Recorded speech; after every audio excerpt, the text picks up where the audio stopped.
So, to go over what happened last time, the party decided to take an odd job for some idiot people that was posted to the General Jester.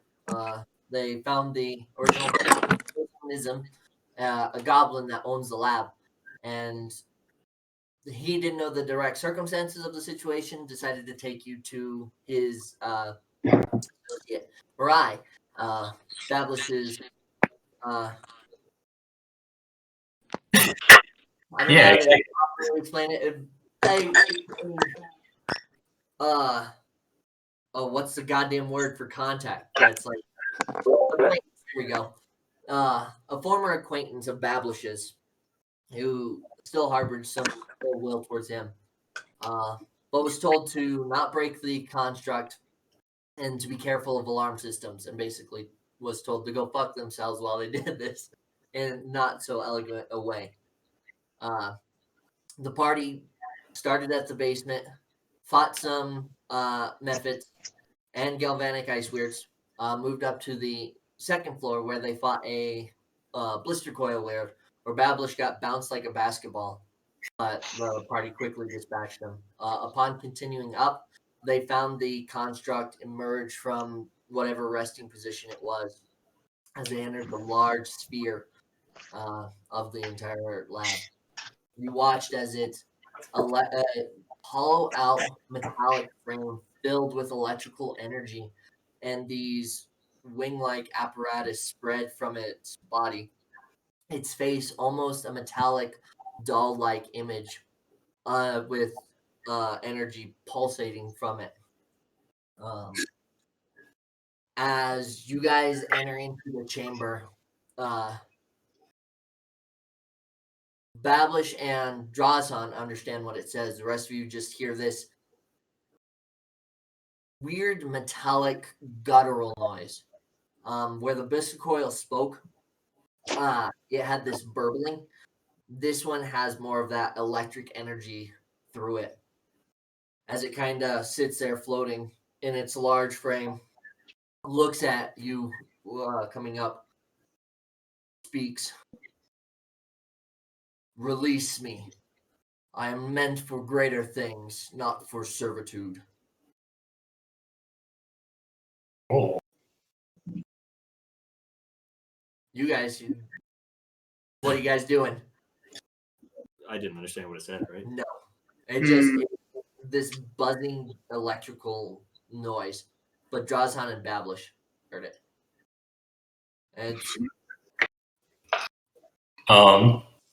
It presenting itself in a threatening demeanor, but it's not making any advances or anything towards you.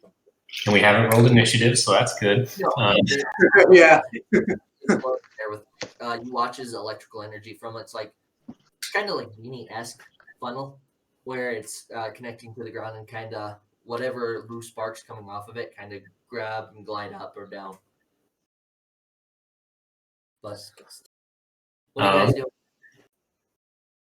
Does everybody look confused? Would I want to relay that? I'm looking Yeah. at Confused by that? Did you hear that right? He wants us to. Release. How do we release that? What does release that seem like a good thing? Well, are there any notes or anything around him? Like, we're in a lab, right? The entirety of this room is basically dedicated to this construct itself. As you kind of Okay.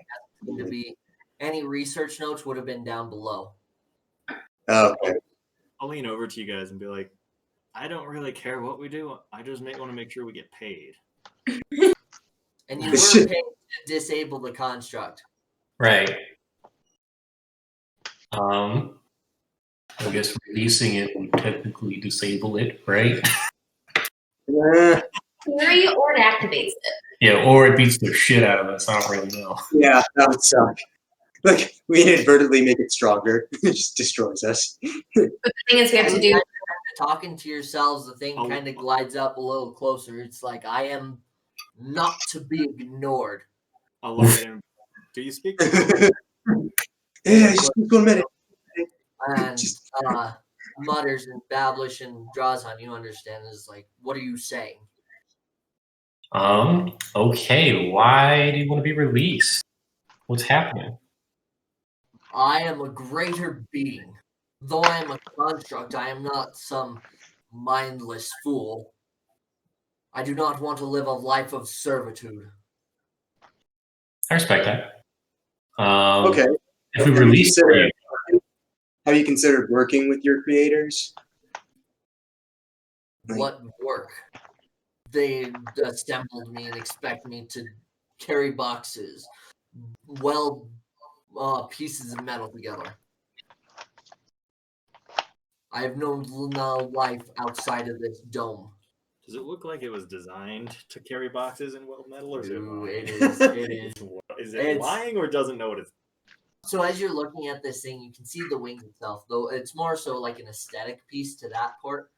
It's two arms that you see are like these spring-loaded, hollowed-out cannon-like things, and you see electrical energy kind of surging in between those. They're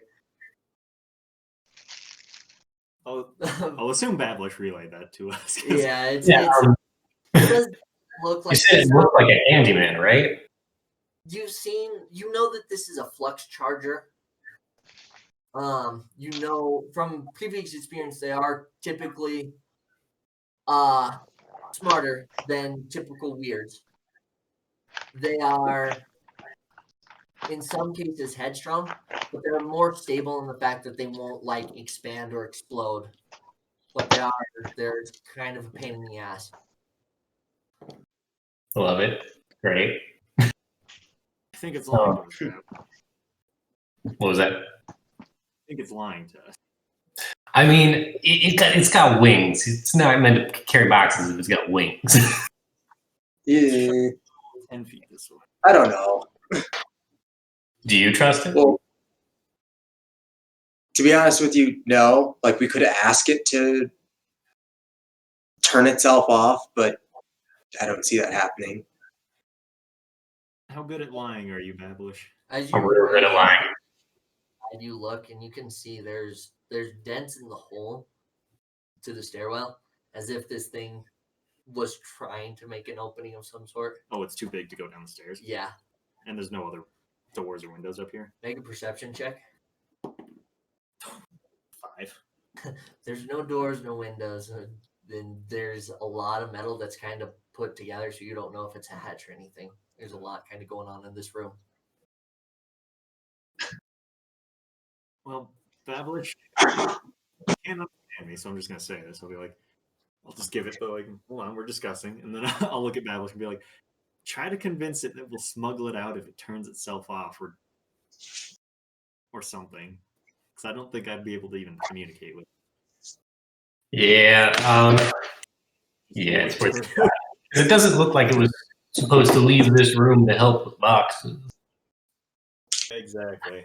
It's clearly lying, and if it doesn't want to cooperate, I say we just bust it out. As you did that hand motion thing, its head kind of turned towards you, its eyes non-blinking. You just see like electrical energy surging from it.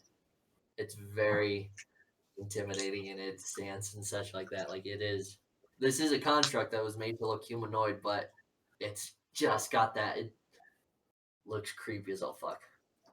Okay, I would like to tell it that we'll help it if it disables itself so we can get it out of here, because that's part of our job.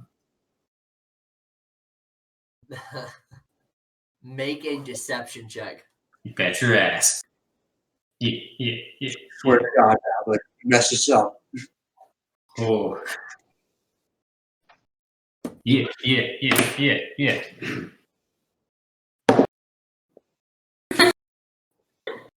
No. No. It was a 6, and that was with my +4.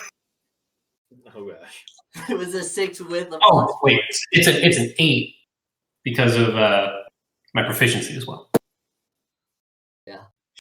Okay. Still roll the 2. It- Still roll 2. Natural 18. That was- It looks at you. Yeah, no. Here. No. You're here to destroy me. This I cannot allow. I have greater things to accomplish.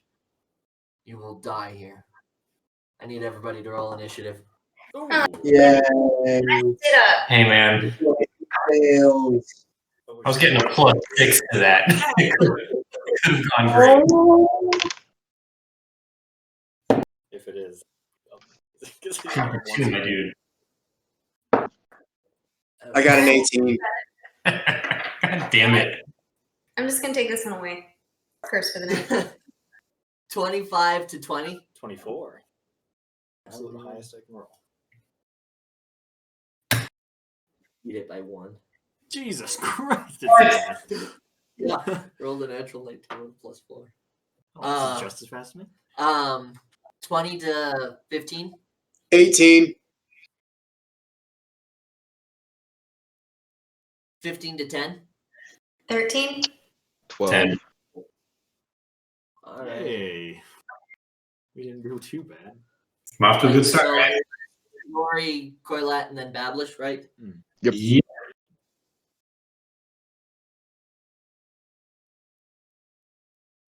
Alrighty. So top of the round, you watch as its body it was emanating this electrical energy throughout it. You watch as it really kind of doubles down and bolts seem to arc crazily from its frame. Ikshaw, you're up. So I will use my sharpshooter feat to take a -5 to hit, +10 to damage. Okay. Let me just make Oh, sure shit. per turn. Oh, yeah, my phone. We're going to need that. We're going to need the skill book. Attack with a range. Oh, yeah. Can do it. Oh, Happens at one. oh, So Yeah. -5 to hit. Yeah. It's a 0. So First ball miss. just fucking zoom shoots off of it. Shoot it again. Same thing, sharpshooter. Come on. -3. No, it's not. Yeah, you watch as 2 bolts just kind of ding off the armor. The electrical energy kind of shoved it off. Reload and then 5, 10, 15, 20. 25. Alrighty. That Yeah. kind of Okay.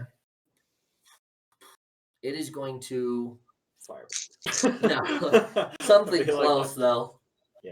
Yeah, I guess. It sees the majority. Yeah, it's gonna make you watch as both of its arms kind of load up with this electrical energy and fire towards you group. I'm gonna fire at Bablish and Drawson, seeing as you guys seem to understand it. That's a 14 to hit, Bablish. Yeah. No, not for me. 17 to hit, Drawson. Oh, yeah, that hits.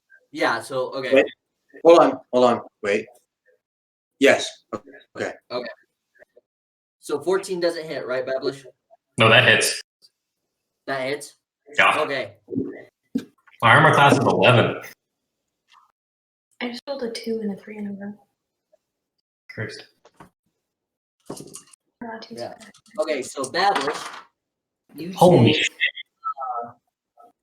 18 points of lightning damage. Oh boy. I'm down. Quilla, I think a dexterity saving throw. Me have made dexterity saving throw? Yeah, 11? 11. Up to you. Does 3d8. You watch as the bolt shoots forward and slams into Bablish, knocking him unconscious. The energy seems to carry forward straight into Coilet. You take 17 points of lightning damage as the lightning jumps from Bablish's body onto you. Ooh. All right, I'm almost dead. Boys, I think we got to bounce. Let me pick up my body. Yeah.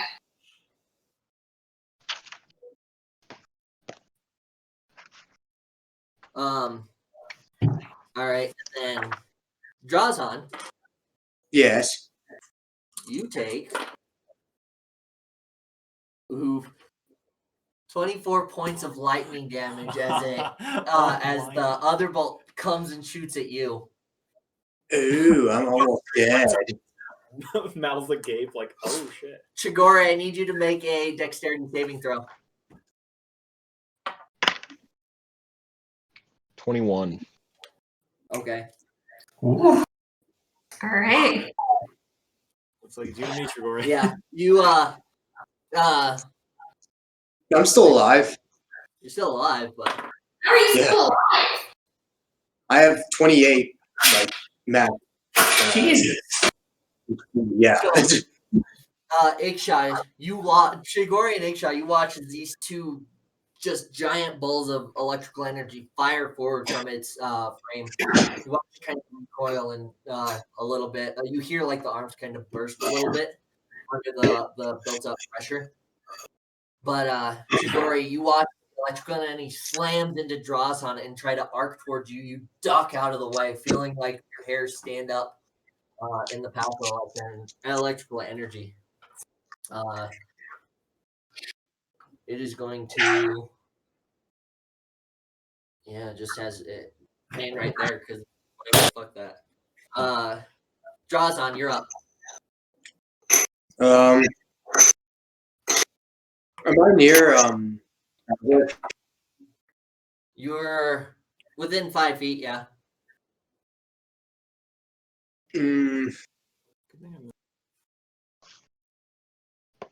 Hold on, check my items.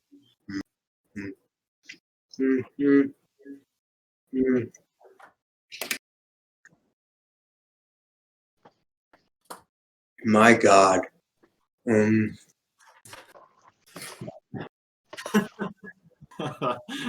man. We're fucked. You know what? I'm just gonna grab Bablish and try and escape. Nice. All right. So you're gonna, it'll be half movement because you're grappling him. So you're going downstairs? Yeah, I'm gonna grab Bablish and yeah. All right. So Jaws, He's unconscious, right? Yep. Babbage, you're unconscious? Yep. Yeah, and I'm gonna crouch everybody and be like, nope, we need to rethink this. We got to All go. Jawasan reaches just past Quaylet, picks up Bablish and scoots him downstairs. You're now in that little area. You can still see up the base of the stairs there in that little room, but you're not in direct line of sight. Yeah, but I challenge everybody, just like, we need to rethink this. So, Shigori, you're up.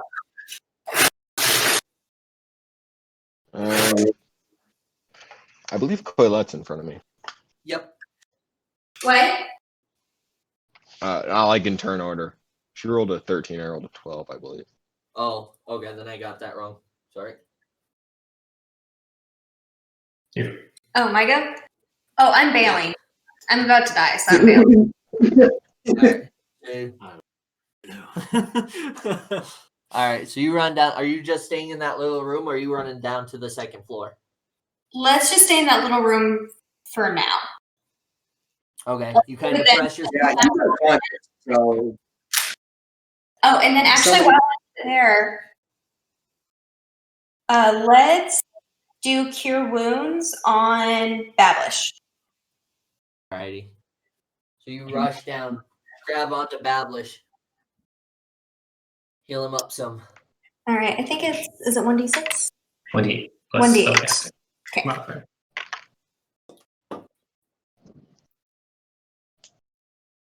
8, 9, 10, 11, 12. You got 13 back. Nice. You feel this war like this from your consciousness. You suddenly feel electrical energy shock you. You felt similar pain before in failed experiments and such.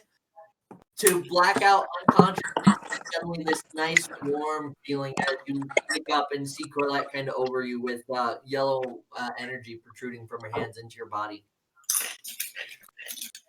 What a great day, guys. I can hear you twice now. Got my ass kicked in this place. yeah. Trigor, go. I grabbed you. Like, God, no. Yeah. I am gonna. Can I see him from where? You'd have to go up a stair. Okay, yeah, I'll go up one stair so I can just see him. Eggshot, you watch as Chidori kind of pokes out. Like, we got No. this. Everyone's like, gone. I'm like, And then Chidori's, hey. Hey, So- what's up? I'm gonna use heat metal. Heat metal. 250.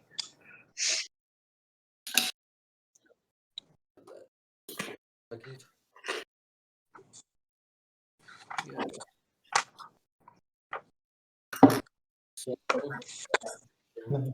choose a manufactured metal object, such as a metal weapon, suit, or metal. Cause the object to go red, and a creature the object takes when you cast the spell until the spell ends. Okay. Wearing the object, damage from it, the creature must succeed in constitution saving of the object. Okay.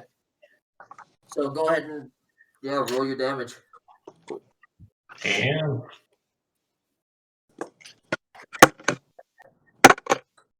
5, 7, 12. Oh. Eggshot, you watch. Or you watch is though it's hulking.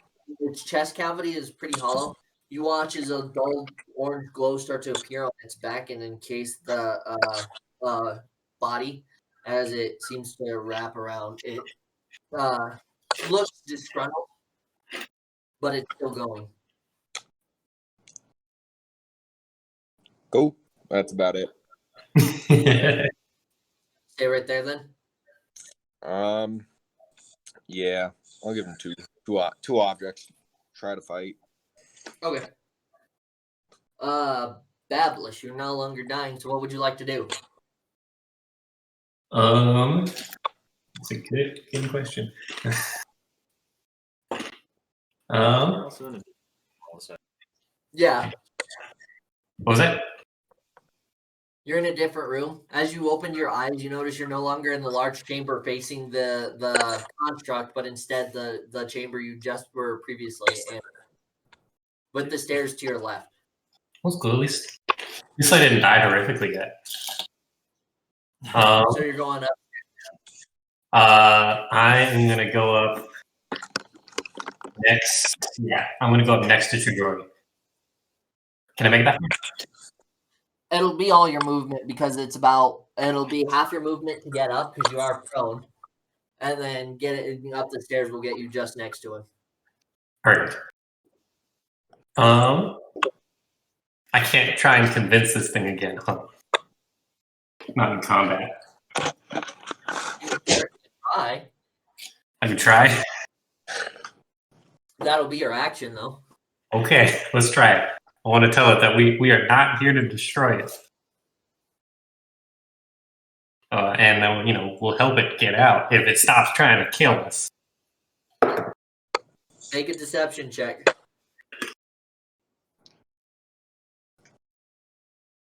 22. 22. So you watch as Bablish kind of quickly comes up, runs over, and starts speaking to the construct again. He hears your words, but its face being made of metal, you have no idea how it impacted it. Okay, here's the open. Alrighty. Here you go.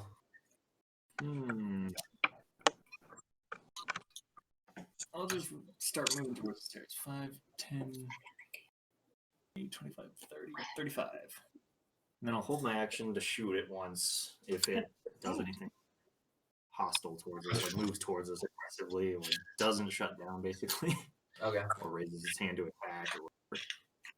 So as you move, you watch it carefully. You see the electrical energy build up again. It is building up. Yeah, Then can I just not do that as I'm moving and shoot it? yeah. I'm just gonna shoot it. Like, I don't think I heard you back. Not sure. Obviously, so I forgot to call it. 15 to hit. That does hit. It does. So what do I use? D8. 1 damage plus 4. That's 5 damage. This one will. Doesn't it? So that's 10. Does not hit. The first bolt you watch, it hits the little sphere in the center of its chest, doing a little bit of damage. Not as much as you hope. The second bolt just kind of hits the shoulder and keeps going. Cool. Yeah, it's sees you both. It's gonna shoot at Bablish and Trigori, or Bablish and Eggshaw. So the first bolt coming at 11 to hit on you, Eggshaw, and a 16 to hit Bablish. Yeah. It was fun. So man. Eggshaw, its arm shoots you duck out of the way as you fire your crossbolts. It releases the second one. Is this the lightning thing? Yep. You take 13 points of lightning damage. Damn it. And then Trigori, I need you to make a dexterity saving throw, please. Oh, that's not as good. Not as good. 10. Then you take 15 points of electrical energy as you watch as Bablish gets knocked out, fall on the stairs, and the energy from his body into you.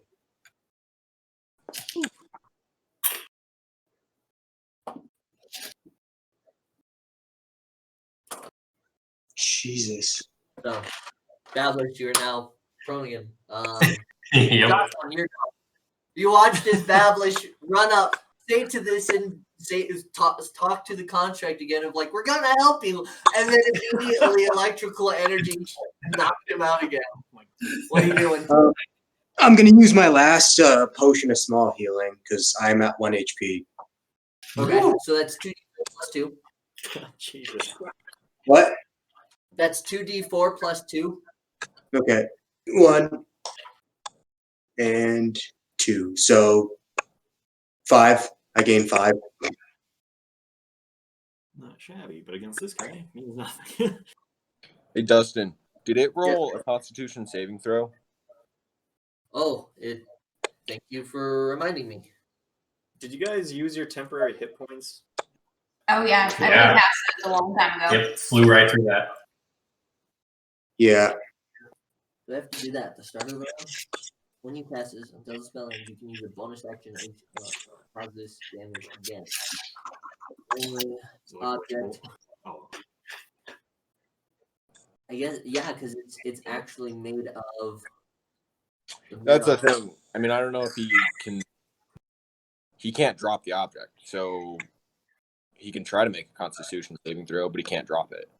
Well, I guess it'd be for the disadvantage. Yeah. Constitution. That's a 7. would it have had disadvantage when it attacked us because it was still heated? That's what I'm trying to figure out. I don't think that if it failed the Constitution saving throw, so I would say that it would fail so it have disadvantage on your attack. So, last one was It was a 17 to hit that, which it wouldn't have hit me anyway. right. I was just making sure it wasn't like a critical one. So that one would be. Yeah, he rolled higher. So, Bablish, you're still out, unfortunately. Still down. Yeah. So, Cool. no, good work. Good job on because I completely forgot about the heat stuff. But so yeah, it didn't play out still just because of the lower number.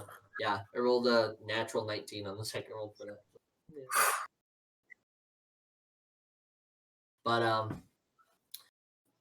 what are you doing, So- Jocelyn? You took your Well- healing. Yeah.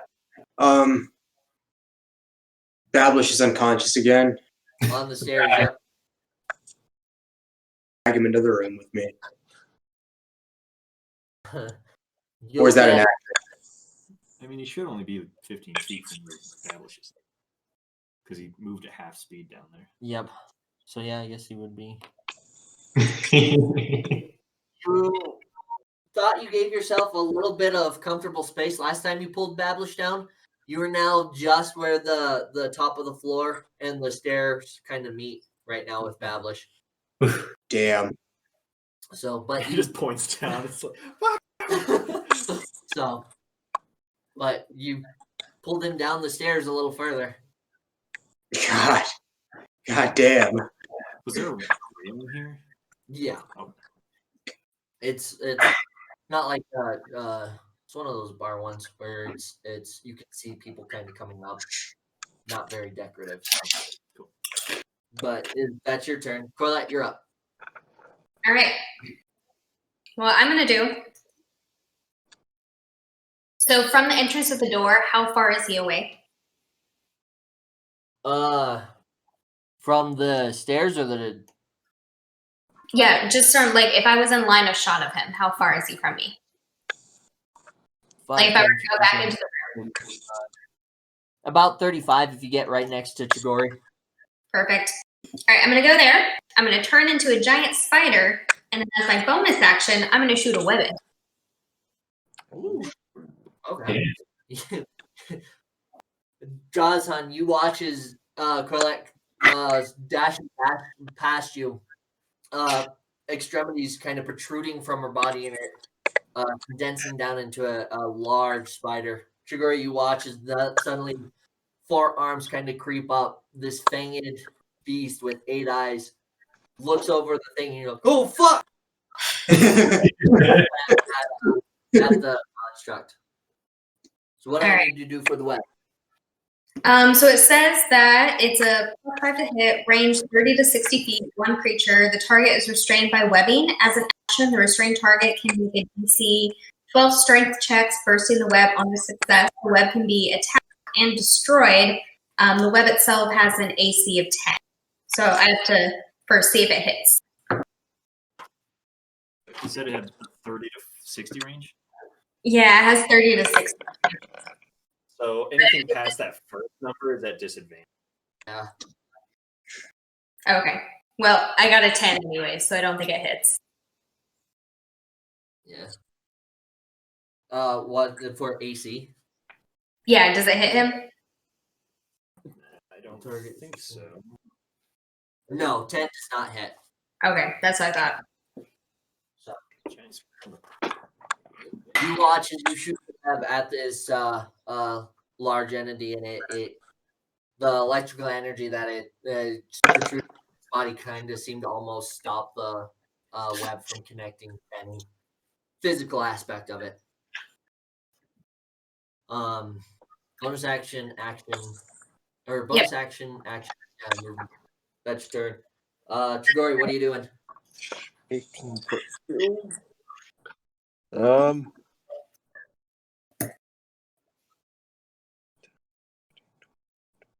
You can also do as a bonus action do the heat metal stuff too.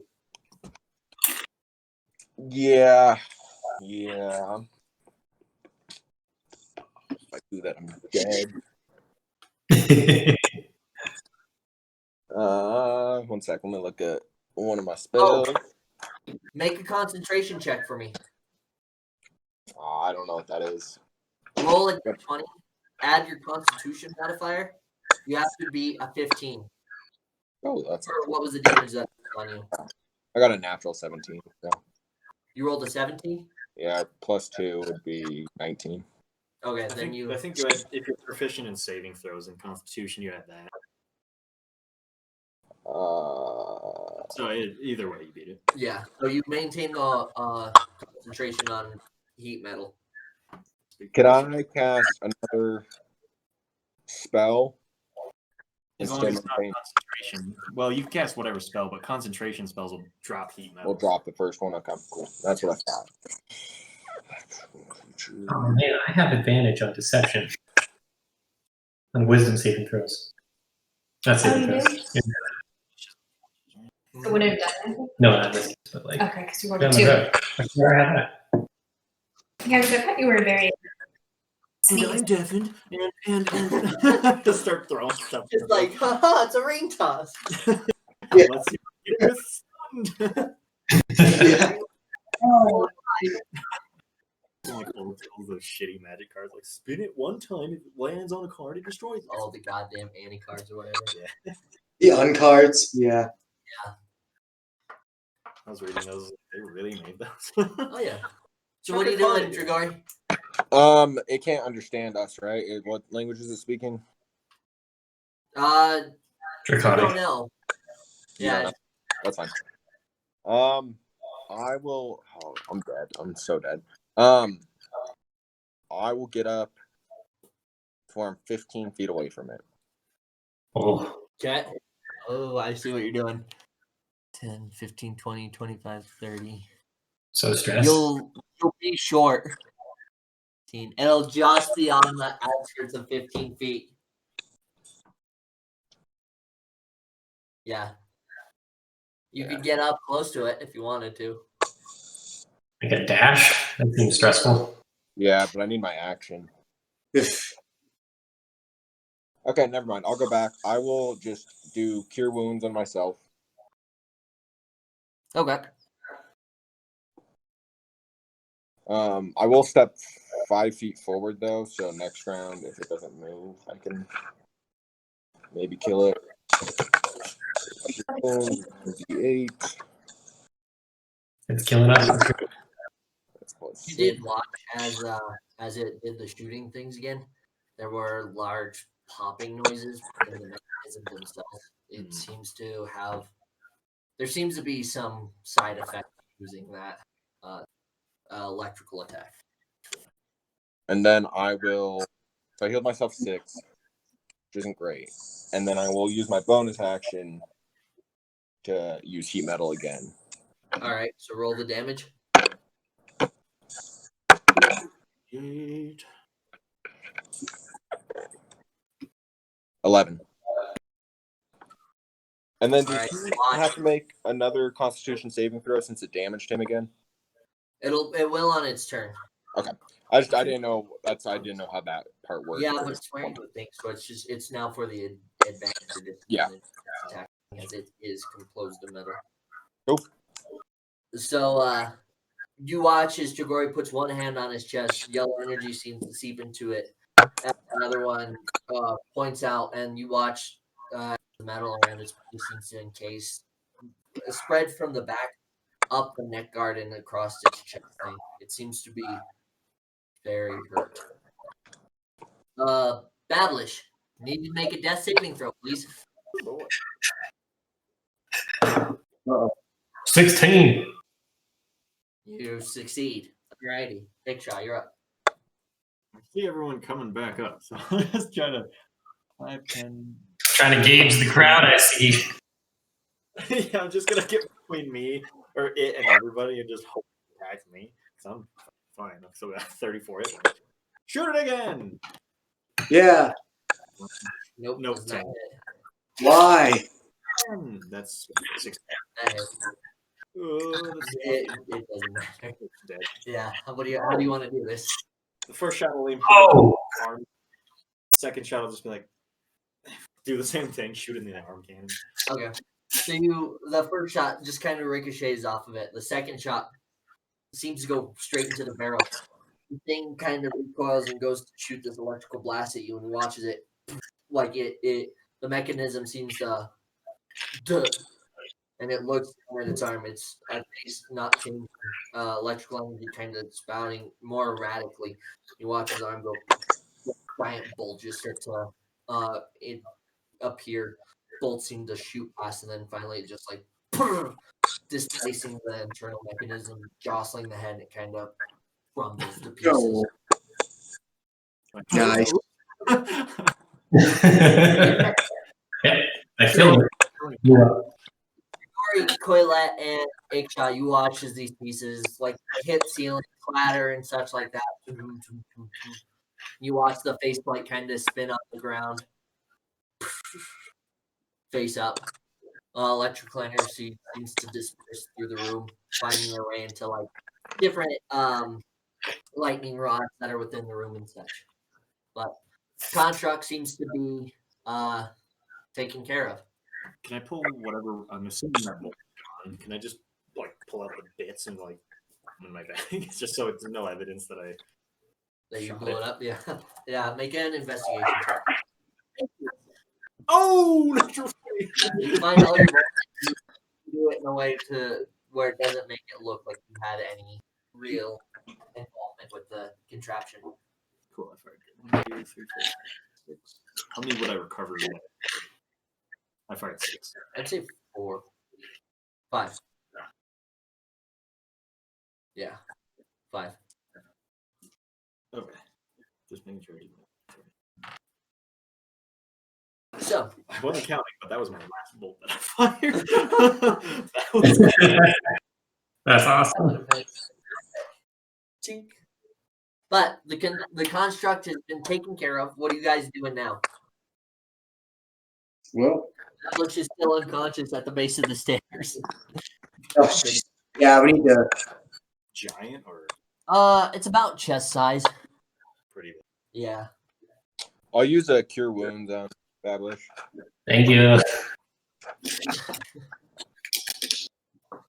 far as I know, he's okay.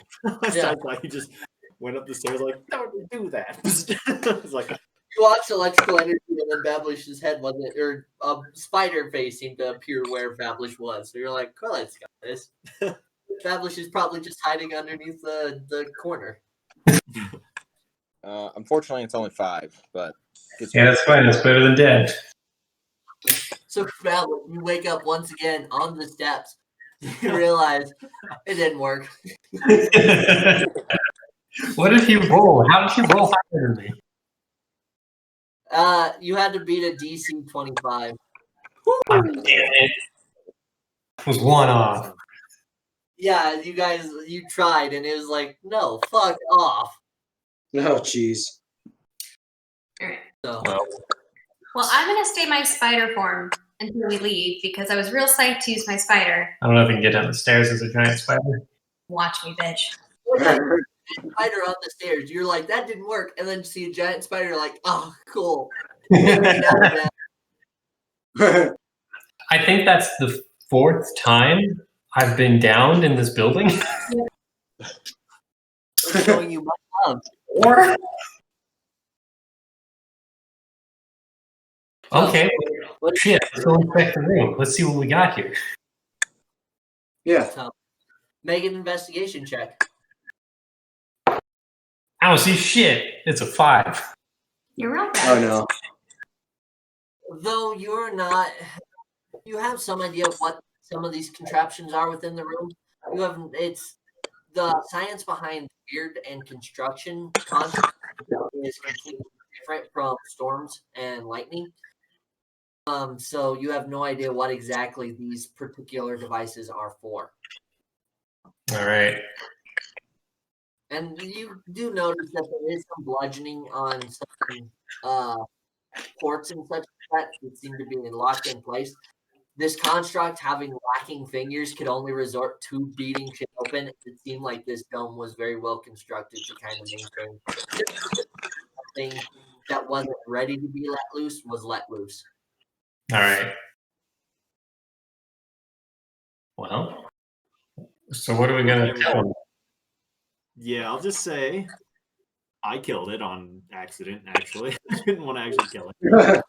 I say if I noticed when it was attacking us with those lightning guns that it was damaging us. So I say we tried to fight it. It tried to fight us. It blew itself up. that's gonna be my story. Sounds We good. didn't All right, touch it. guys, take the blame. They need to work on their science a little more. Well, I mean, I couldn't stand in the same room for more than a minute, so A round is 6 seconds. So we went up there. You're down. Walked back up. Went down in a matter of 18 seconds. oh my God. That was a quick. I've got my ass beaten. Fucking Yeah. keep with like construct that's made of it. Like, damn it, I can't do anything. You nearly killed it, TJ, with your 11. I was so mad because I was going to use Thunderwave. To, Oh, yeah, man. you would just right out of the range. It was so I was kind of hoping for it. But My backup was to throw one of my axes after I fucking I do love that you show your axes in every fight. Yeah. Throw it. Duh! It's I don't Throw something. Every fight, throw something. So, what are you I guys guess doing it's now? going to blew itself up. Since that's not technically wrong. Yep, we didn't do it. That's gonna be our story. They'll probably be happy to know it kicked my ass a couple times. It was not us. You make your way down, seeing the damage that you got, but also didn't blow up the place, so fairly decent. You can, as you walk past the now trickling lava creek, the blister coil seem to be feeding this system, but you can definitely make out the semblances of a Bablish outline on the ground where it just smashed him. Push me into the middle. You knock on the door, you wait. Knock on the door again. You hear the semblances of the lock being undone, chains being removed, large iron gate being pulled open, and then you hear the door handle and it creaks open, and you see Kozum look in. Oh, you're alive. That's good news. Great news. Oh, that's bad for the construct. What happened? Am I gonna do it? Well, You can lie. yeah. You do I it. think you better lie. Okay, so it beat the crap out of me a couple times, and I'm talking like I saw the light instantly, and then I was back, and then I saw the light again. It was a really bad time, but on that second time coming up, it came to fire lightning at us, and it blew itself up. We tried talking to it, we tried getting it down, but it just wouldn't stop attacking us, and it blew itself up into smithereens. Can I assist with a? I'm not really watching, but I'll just be like, I noticed when it shot you, its arms kind of like dented themselves. Okay, so with the assistance, make a persuasion check with advantage. Okay, because I was gonna say I also have guidance. I forgot about that.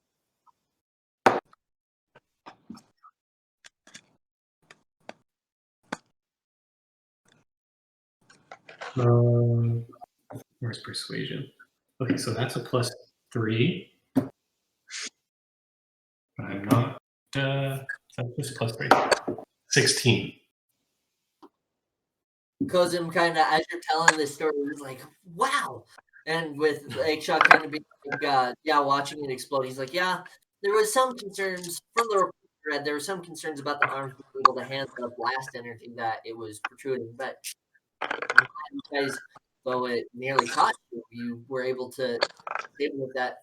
You tried to reason with it, and that's what the best outcome. I guess it's sometimes our own devices can be destructive. So, but you were alive. That's the important thing. Good, great.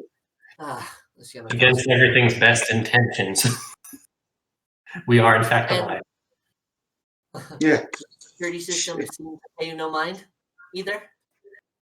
Oh, those are dead.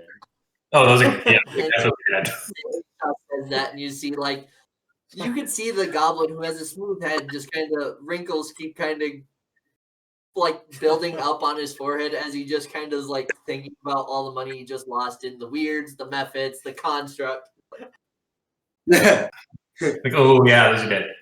Well, It's like, well, you guys are in it. You guys love challenges and making things, right? They'll figure this is a challenge. Like, it costs money and time, but I guess you're right. All right. Well, fair's fair. If you wouldn't mind, I'd like to check my own lab to make sure that the thing is taken care of, as you guys said. For just sure. to make sure. I'll escort him upstairs. Just make sure he's not sneaking off with money or anything. They'll be like, all right, I'll pick you up. We do expect our payment up front right now. Okay. Yeah, so is it just Dick Sean again? If anyone else is coming, I don't think anything. I guess I'll take him up. Since it was us talking to him. I'm a spider. I don't know if you've noticed that and freaked out yet. So I'm gonna chill. The basement. I mean, yeah, okay. Kozum's like, he leans out the door. He's like, Mariah, stay here for a moment. Watch the door. I'm going to go check. It seems like they've taken care of it.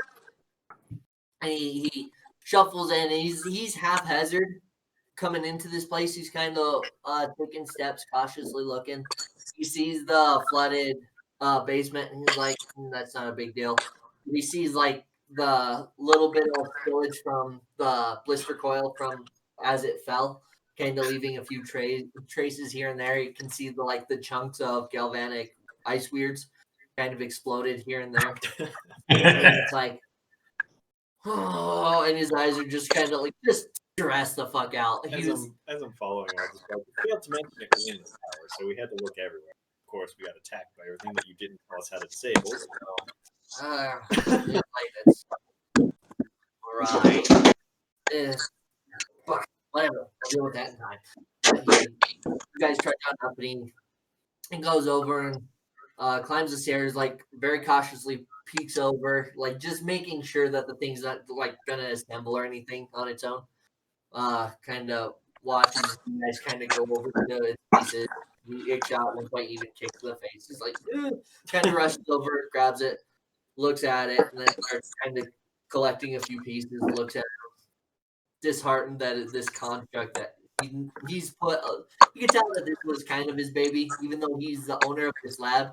This was the one thing that he's actually just like. He goes over, just kind of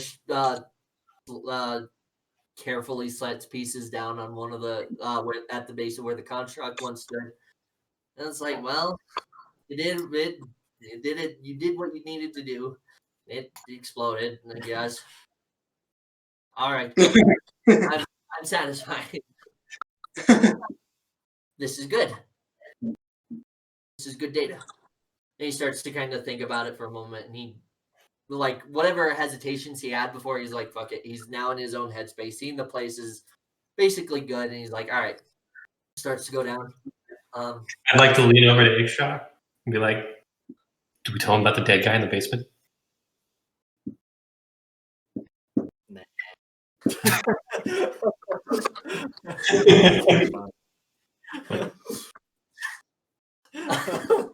You guys go out through the front door, and you can see Mariah, and she's just kind of leaning against the wall, watching people. She sees Kozum, and then she watches you guys all trail out.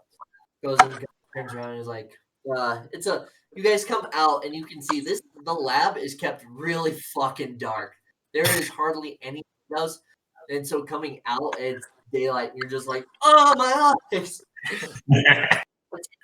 To kind of blink and see, and then Kozum, like himself recovering, he's like, well, if you wouldn't mind following me to my house, I don't have that amount of gold just on me, but you're owed a fair due, and I believe that the sum was 1,000, I think was the total. 1,000.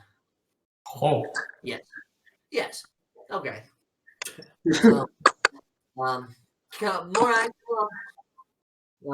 Mariah is just like, she's sitting there, her bracers with her gloves are just kind of moving. She's like, I'll watch from the back just to make sure nothing happens. But he's like, all right, and he goes in a little pep in his step, kind of. He's going. He's excited about the new idea and how to improve upon his device, and so he's kind of going. So you kind of have to pick up pace. As you're walking, guy kind of sinks back behind you guys. Bablish kind of a little sluggish for the wares leading behind. Looks back on occasion to see Mariah, just nasty eyes. As the party kind of walks past this aisle, Bablish, you feel suddenly a giant grasp on your shoulder and kind of pulls you into this alleyway. And Mariah shoves you up against this, shoves your back against this wall. Well, don't make me die a fifth time. She checks for a moment, then she looks at you, and there's anger. She's just huffy. crosses her arms. How dare you? What? How dare you? What? Uh, what gives you the right? You think that you can just walk around here like you've done absolutely nothing wrong? But I've done nothing wrong.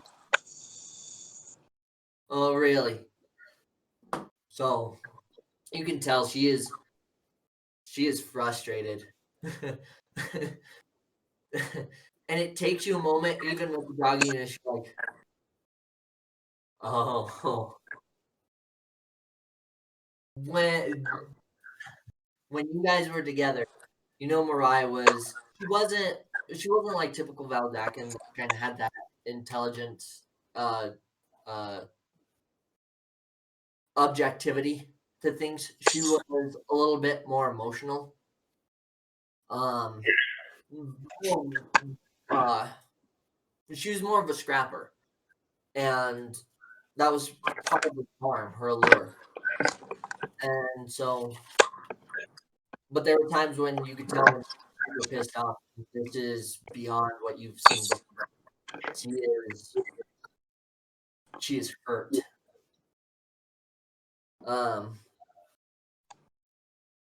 She just she lets down her guard just a little. She's like, did it even occur to you what your actions did to me for even a millisecond? At the time, no. But I'm sorry. I'm not surprised. You always got your head in some damn experiment yourself. You hurt me, Bablish. She kind of looks away. Is the construct in pieces or is it salvageable? Oh, nope. Super in pieces. But we did our best. we actually tried to stop it, but it blew itself up. She holds up a finger to kind of shush you. Probably time it got back on track anyway. She looks down. She's very guarded in her stance. Like if you try to make a move to the alley, she most likely would intercept you. But she looks down at the ground, and you could watch her brow kind of furrows. She takes her. What's your HP at? Oh no, I'm at 5. Okay. Natural 17. Her big fist comes in. It's you can see like she winds up and goes to punch you, and she clocks you right in the chest. You take 1 point of bludgeoning damage. Oh, lovely. Oh, Gauntlet, man. and you can just see like that hurt has turned into this rage, this just deep-seated rage. I will get you back one day for the hurt that you caused me. You and all the other people. Be ready. Be ready. Alleyway. Oh god, okay. Make a perception check. Nope. You were at the front and you're just worried about that 1,000 of gold that Kozin promised you. Like hell of money. But I'll as we're walking, I'll go up to Koz and I'll be like, "So what makes you want to offer 1,200 gold to adventurers to kill this thing, or I guess disable this thing?" 1,200. That's what you said, right? I'm hoping he's distracted enough by his. Make a perception check. Did you want me to? Uh-oh. 5. Is like, no, I thought I just said 1,000. You must be right. Sorry. What was the question? 1,000 for this construct? Yeah, I was just trying to get money, but I'm like, yeah, what makes you offer 1,200 to the adventurers? Well, because it's a construct of my own design, I really don't want competitors, to kind of take what all the time and energy that we put in, rip it off and blatantly steal it from my creativity. So having outside sources, though I am a little skeptical about the is it member, and kind of looks back and sees Bablish. He sees Mariah, and then Bablish kind of rubbing his chest, pulling up the rear. Though I'm a little worried about him, but I don't know. He seems to be with you lot, and you lot seem to do your thing, so I'm okay with that, I guess. Well, that's a good enough explanation for me. Lead on. So, he leads you down, and it's more of the buildings that are kind of Halloween Castle, where there's disarray in its design. A lot of people, you see some people kind of limping back and such. You see human female that seems to be smoking her hair just a little bit, kind of just bewildered, sitting on a stoop, like drinking whatever the fuck she's got in her little cup. But something happened that rattled her. She went to a little bit larger house, though it's goblin-esque in design. There, Trigori this might be the actual place where he's gonna feel tall. The rest of you are gonna have trouble with your height. No. This is what the top of a door frame looks like. Goes in, tells him. He's like, please. And he opens up. He takes out his keys, and you can see there's different locks. And he jingles his keys, testing them out. Finally finds the right combination and goes in, slams the door. Mariah is just kind of watching the group, keeps looking at Bablish and looking at your group, taking in your guys' scene. And Kozum comes out a few minutes later, and he's got a couple of gold, or a couple of satchels. Like, you fat dick! Gold. I couldn't get it all in one of my pouches, so he hears this. That's fine. He gives us 1,000. Yeah. I'll count him right on his doorstep. Dude, you hand the money to Ikshah. Ikshah does this thing where he goes, just start going through. Nice.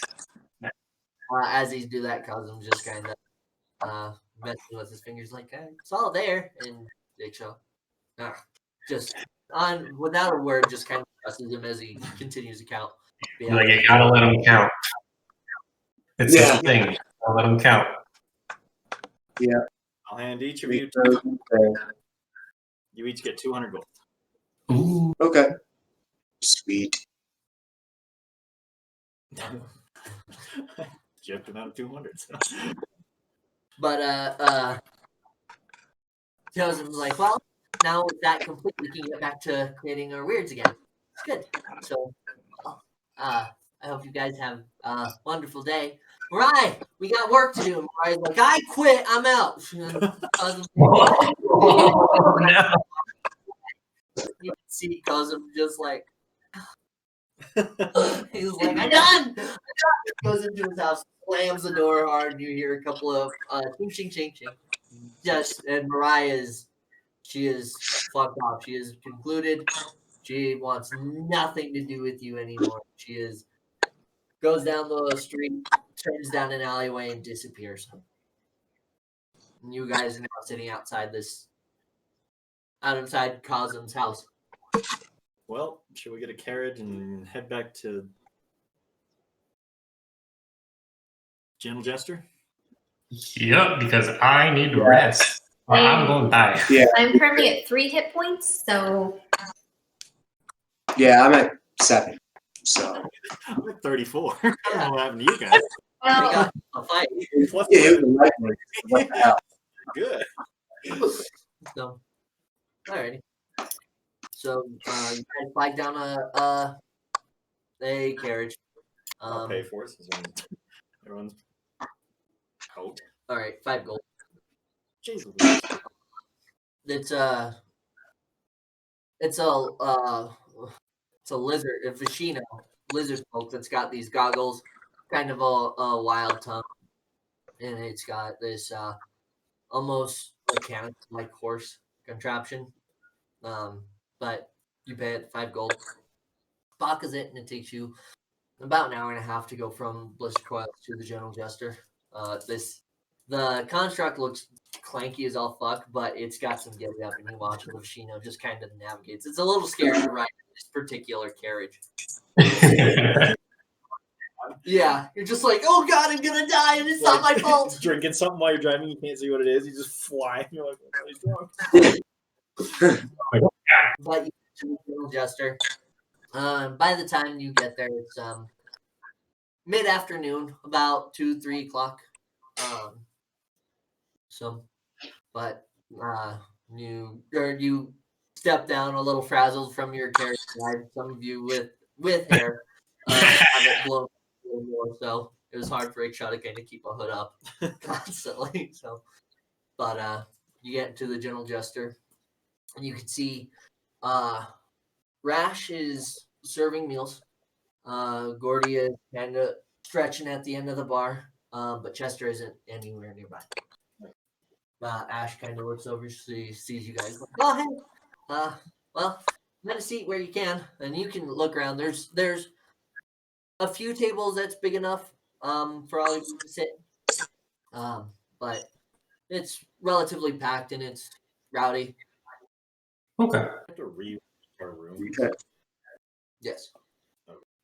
How much were they in It was like 2 gold per room. per room? So, but you guys sit down at a table, take in the atmosphere. Kind of some of the patrons you've started to. Some are regulars that have come by. The Gruul clan, Jazhan doesn't. The Gruul party, so you can be out still. But the 2 Orzhov guys that are throwing darts that Bablish was playing are kind of. They look over, they see you just in your fucking state, and they kind of just give you a little nod of like, it was a rough day, but you made it. Didn't die yet. Oh, I mean, Just as you guys sit down, Rash kind of comes over and can I get you guys anything? Is there any drinks? And she looks at Bablet. She looks at all of you except Ikshan. Is like, the fuck did you do to him? A job for Chester. Well, do you know what job? I can mark it off if it's done. Is it construct? Oh yeah, the weird Cozy. Kozim. Yeah, I can. No problem. I just did all that, and how'd you get out unscathed then?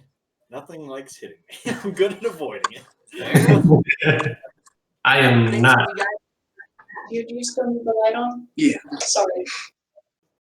Becky, how could you? Yeah. The hell. Hell, Becky. But You're just gonna go dark. You've been bad. We're gonna set forever. Now he could just be the face. Betrayed. Power Rangers. Traitor. Anyway, Ash is like, Rash is. Do you guys want any drinks?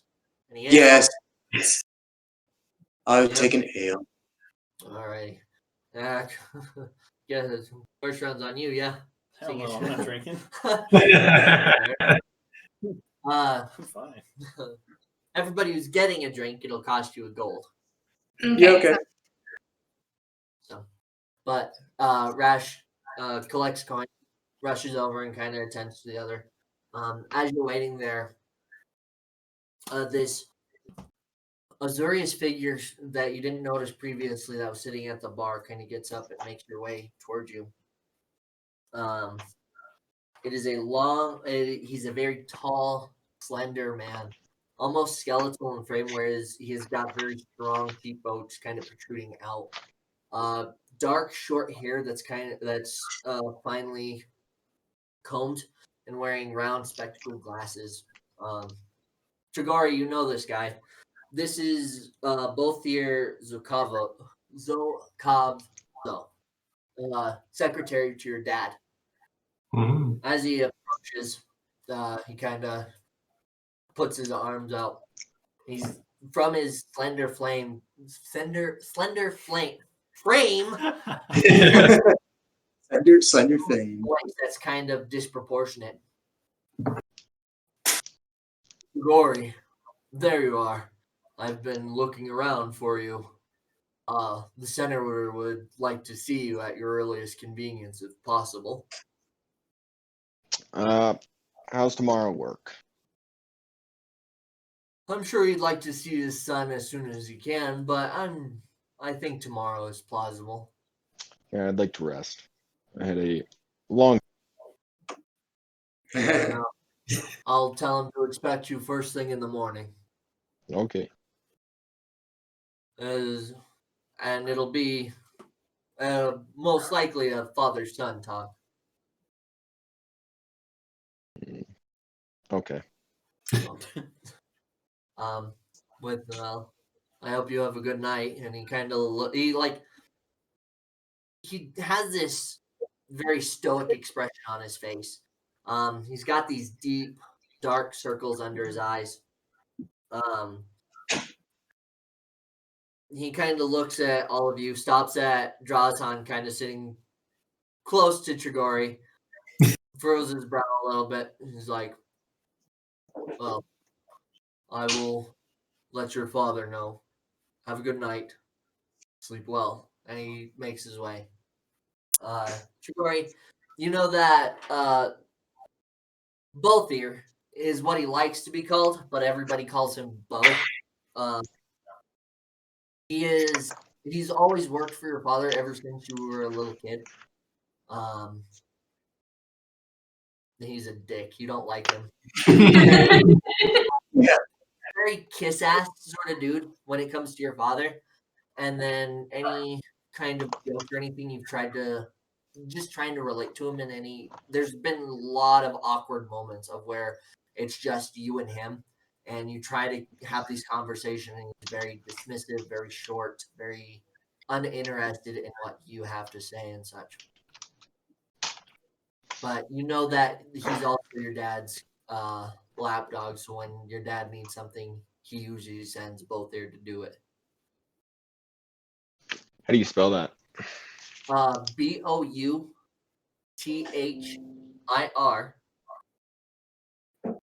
and then his last name is Zokovzo. Zokavzo. Zokavzo.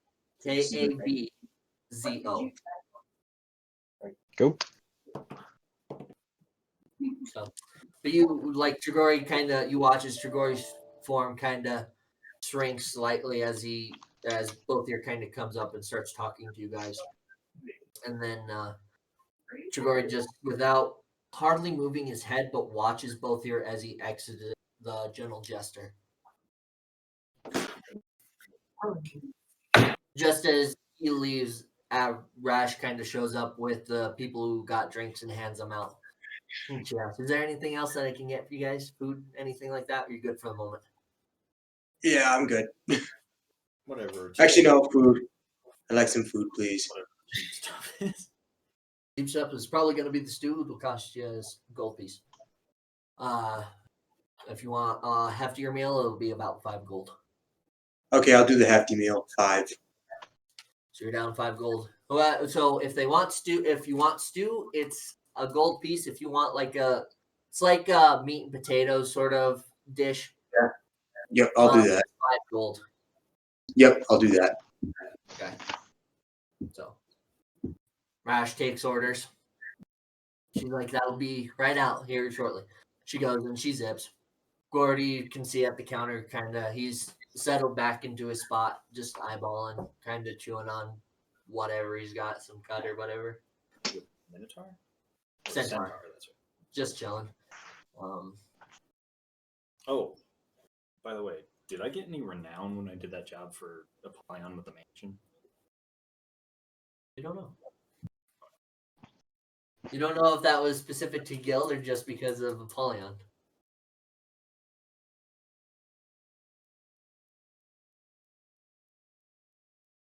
But so, you guys arrive late afternoon at the General Jester, drink and food in hand. Is there anything that you guys would like to do? I think most of that. So unless Yeah. there- you guys.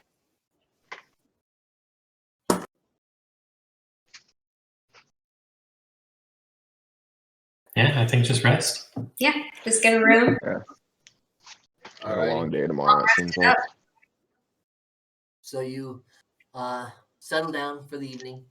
You watch, listen to the various musicians that come in and out. You watch as people, various different groups leave and enter. Some that you've kind of started to recognize as familiar faces within this establishment. Some that you've hardly ever seen, and there's a whole mixture of Azorius, Gogari, Selesnian, Rakdos, Rule, just the whole amalgamation. It being close to the set office of the guild pack and this being a hub for adventuring parties and such, it seems like this is a good hobble to kind of start forming connections and all that. You watch as the night slows. Ash, whenever she can, when you first entered, her hair was it was nice and compacted in a tight ponytail. But as the night has progressed, it's become a little frazzled just due to the dealing with patrons and all that. But finally, night comes. It's 2 golds per room. Okay. Unfortunately, 4 of you will have to bunk together, as those are there's 3 rooms available and 2 have 2 beds. So Okay. Well, since I only need 4 hours of sleep, someone's more than welcome to bunk with me. I gotta sleep a lot, so we're sleeping. all right. So night you each take your rooms, sleep, rest, and have a peaceful slumber. Everybody heals up their full HP, get all their spell slots and all abilities and all that jazz. Yay! All the good stuff. Goodbye, temporary hit points.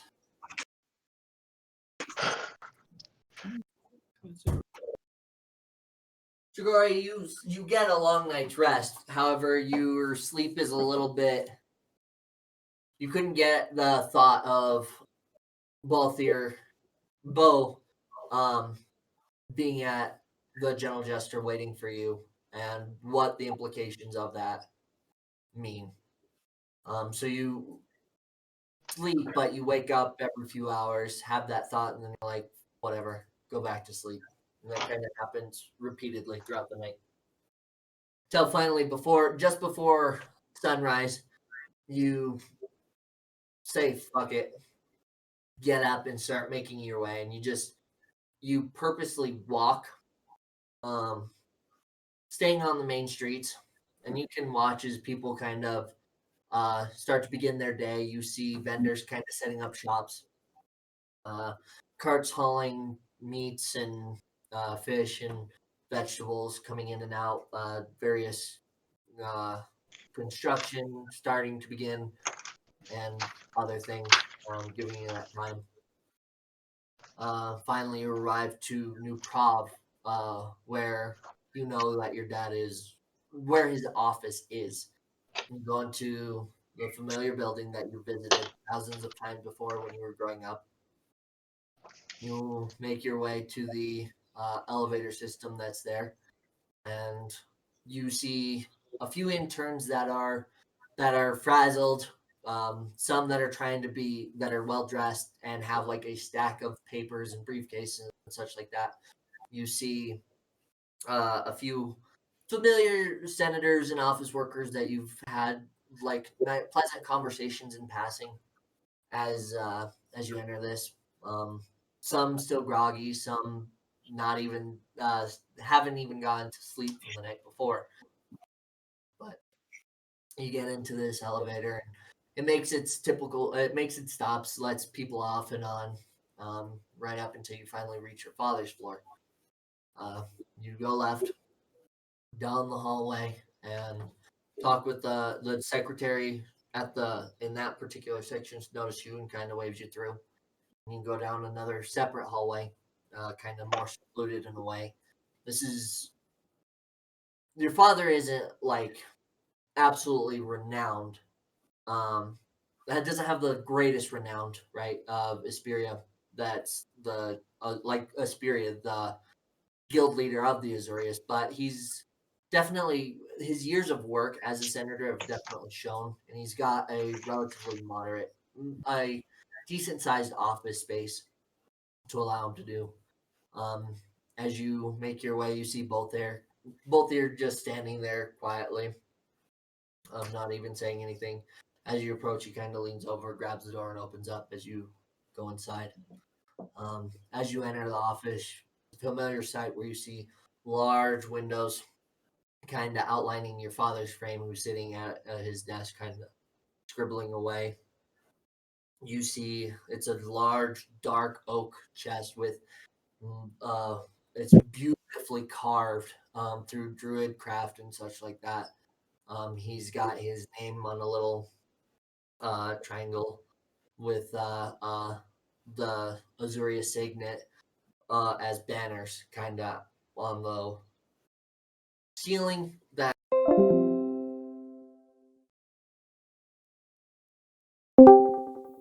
nice flooring and two leather-bound chairs right in front of the desk. As the door opens, Varys looks up at you and nods. Ah, Trigori. Nice to see you, son. Sit down. Have a seat. Been a while. You got an oil magnet as a father. Yeah, I was gonna say. He's not even in the frame. Just, he's Yeah, like that. gotta love it. But so They are. you sit down. Kidding. I'll be so sad if TJ's not there for this entire thing. TJ, you gotta No. sit down. I'm here. Yeah, I'll sit down. I'll say Oh. hi, smile. So you make your way and sit down at the leather seat and kind of creaks. Not many people sit here for a long time, so they're still got that like new-esque feel to them. So they're a little uncomfortable. But Varys keeps kind of scribbling down. He's like, "So, son, what have you been up to? Staying out of trouble?" Oh, absolutely. I found this party that they're looking for some kind of magic thing. So I've been helping them out. That's about it. Doing some side things on the side, just trying to make some money and meet some new clans, meet some new people, network. That's all, huh? He sets his pen down and starts to rifle through a desk, pulls out a folder and kind of sets it down. He's like, "So this here folder that says that you were stabbed the other night is nothing, huh?" Oh, no. I was stabbed. I didn't want you to worry. That's why I didn't tell you. We were out partying a little bit. Me and the party. We just got back from a cave system, and I got stabbed. I still don't know who it was. Didn't really do too much. The Azurian people there helped me out a lot, so wasn't really that big of an incident. If I'm being Make a real perception honest. check. So. Oh, God. Oh shit. I think 6, but perception. 7? Yep. He's like, goes back to the drawer, pulls out another folder, slams it down on top. This here folder tells me that you were trying to use Judge Nich's name to get into a mansion, which you were apparently stabbed at that night. Telling me nothing. Oh, God. Oh, God. I want to say that's a coincidence. I did try to use his name. Do you know who that guy was? Do you know what he did? It doesn't matter about what he did or who he was. The fact of the matter is you were throwing around people's names using your own and getting into places that seem to be getting into trouble that you shouldn't be. He stands up and he kind of comes to the front of the desk and kind of leans down. It's like, Troy, I thought you were smarter than this. A lot smarter than your brothers and sisters, but smarter still. You He hops. He's like, you boy, you're causing me a lot of trouble. My informants keep telling me about the escapades. You're running around with some gruel minotaur. Do you not think about your actions, what they can do for me and my situation? What they can do for my office? I'll just stay silent. Does this look like a game to you?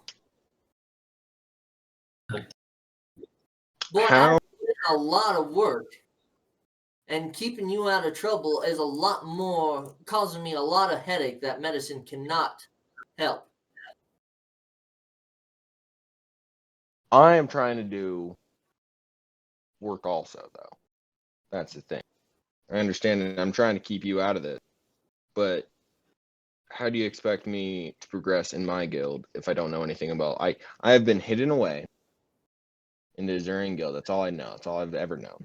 You know, how do you expect me to do the elector job that I want if I don't know about anything about any other guilds? I don't know anybody in any other guild. How do you expect me to make peace between these guilds at a later date? As you kind of sit up and start to defend yourself, he, without any hesitation, just smacks you across the face.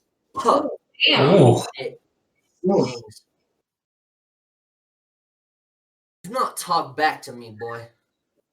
You have also, I have been doing a lot of work in the background for many years.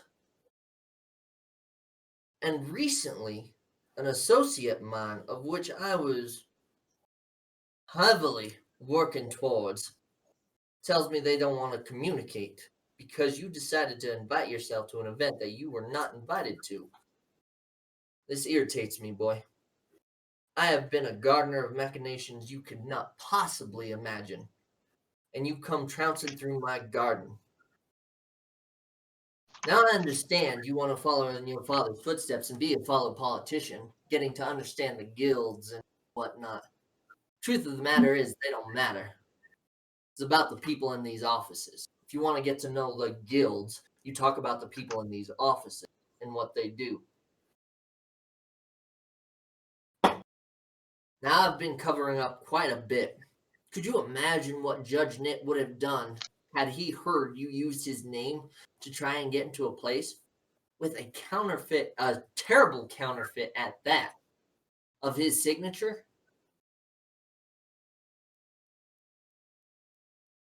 I want to get slapped again, so I'm gonna again stay silent. Maybe this is my fault. Maybe because of the upbringing that you've had. I sent you away to remove this accent from our original District 203.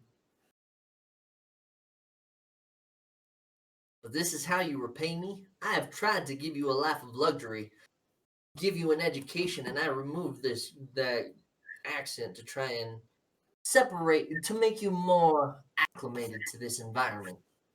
This is how you repay your father? By trouncing over my hard work. By sticking your nose in places it does not belong. Boy, I've put in a lot of hard work, and I will not have my own blood ruin it. Your poor mother, God rest her soul. What would she say?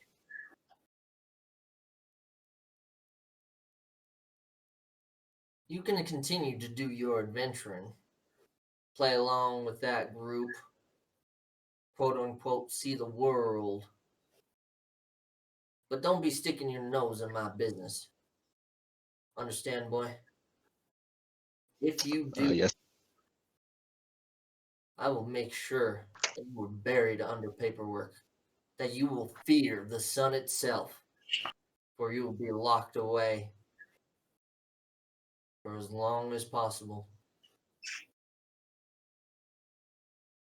goddamn. I have tried to support you, and allowed your life to be luxurious, to let you pursue whatever endeavors you wanted.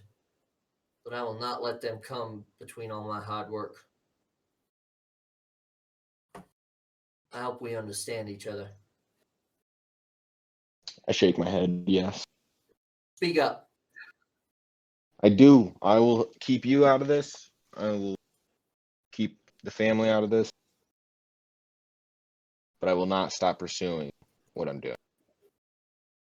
He squints his eyes.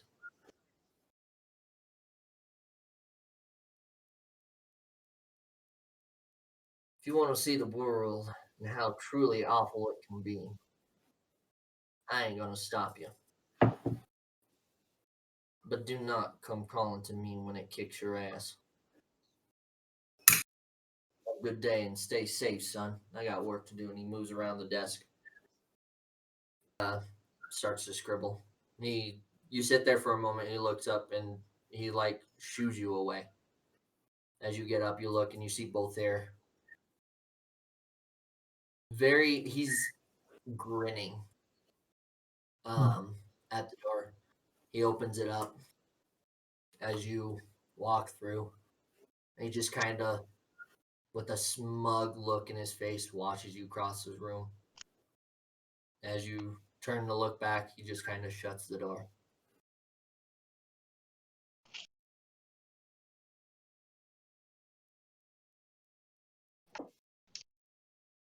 Well, we're gonna have to assassinate a politician.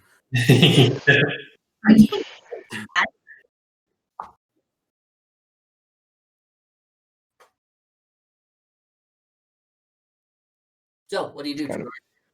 It's kind of an ass. Literally everyone has this character in this story. I've got a father. Well, yeah. Yeah. But he knows an asshole to some degree.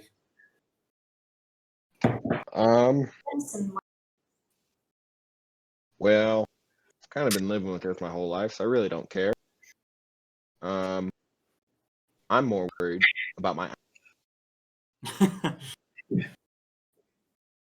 and I want a new dagger. As you're walking back, Trigori, your cheek is very warm. It's got this. He got you good with the back of his hand. But you just keep walking, thinking about what he said. So, While that's happening, you probably would notice that Trigori's gone. Can I look for a couple things? One, the most important, can I try to find a set of studded leather armor just to increase my armor class by 1? And then 2, 45 bolts that'll fit in my. yeah, let me see what everybody else is going to do. So, Ikshal wants to look for armor and bolts. Trigori's off with talking with his father. Draws. I'm gonna try and find potions and throwing spears. More weapons for the arsenal. Yeah, The walking arsenal. Okay. and maybe a club. Bablish, what are you guys doing? I could use health potions, and I don't believe I can wear armor, can I was just looking that up. If you're not proficient in light armor, which I don't know if sorcerers are, but you'd have disadvantage on basically everything. Yeah. Well, never mind that. I at least need health potions. So you want to try and find items that add to your AC. Ooh, yes, that would also be good. Okay. Colette, what would you like to do? How far is the bookstore that? Oh God, I'm forgetting his name. I should write it down. What was his name who I talked to over by the water? Lomar. Lomar. Okay. How far is the bookstore that Lomar mentioned? That would carry it up. The particular one is going to be from the General Jester, like 2.5 hours. Okay. Can I take the carriage over there? Yeah, that'll reduce it down to like an hour and 45. Perfect. So, as you guys are talking, kind of meeting back, you see that Tregori's gone, but you just assume that it was because he left to talk with his dad. Hmm. As you guys are kind of like, well, I need to do this and that. Drazan kind of speaks up. She's like, I know a shop that's decent, or it might have a whole bunch of stuff. Oh, that shop. Yeah. But Corlette, you kind of go your separate. You're like, okay, well, I'm gonna go look for books. I'll meet back. You guys plan to meet at the General Jester and go on your way. So for Drazhan, Bablik, and Iksha, Drazhan kind of leads you along until finally you see this large, dark building, black paint with gold trim, with a giant sign that says "The Merchant's Thrall" on the exterior. Drazhan he knocks on the door, opens it up, looks in. I say, hey, Mako, what's up? And you see Octavio. Was it Octavio? Or? I think that's that.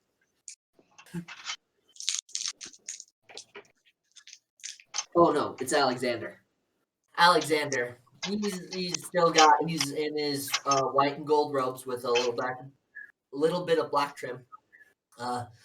Helping with a customer. He's got his little board. Looks over, waves at you, and his cheeks. He's got this jolly look about him. The rest of you kind of come in for Iksha and Bablish. You notice that this is a variety shop. It's very pleasant.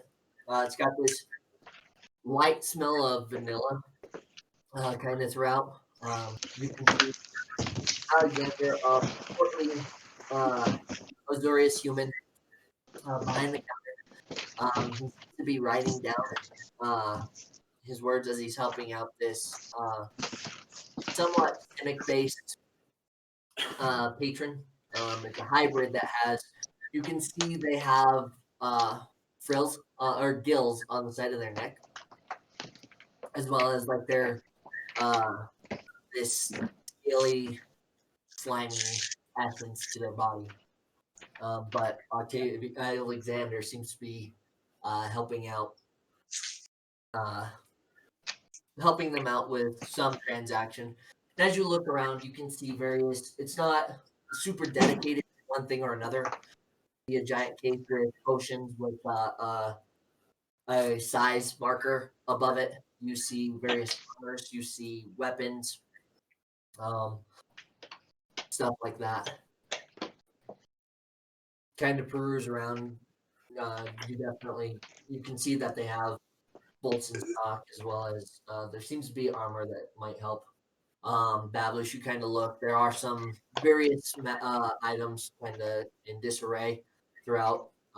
You see bracers that look like intricate wire design.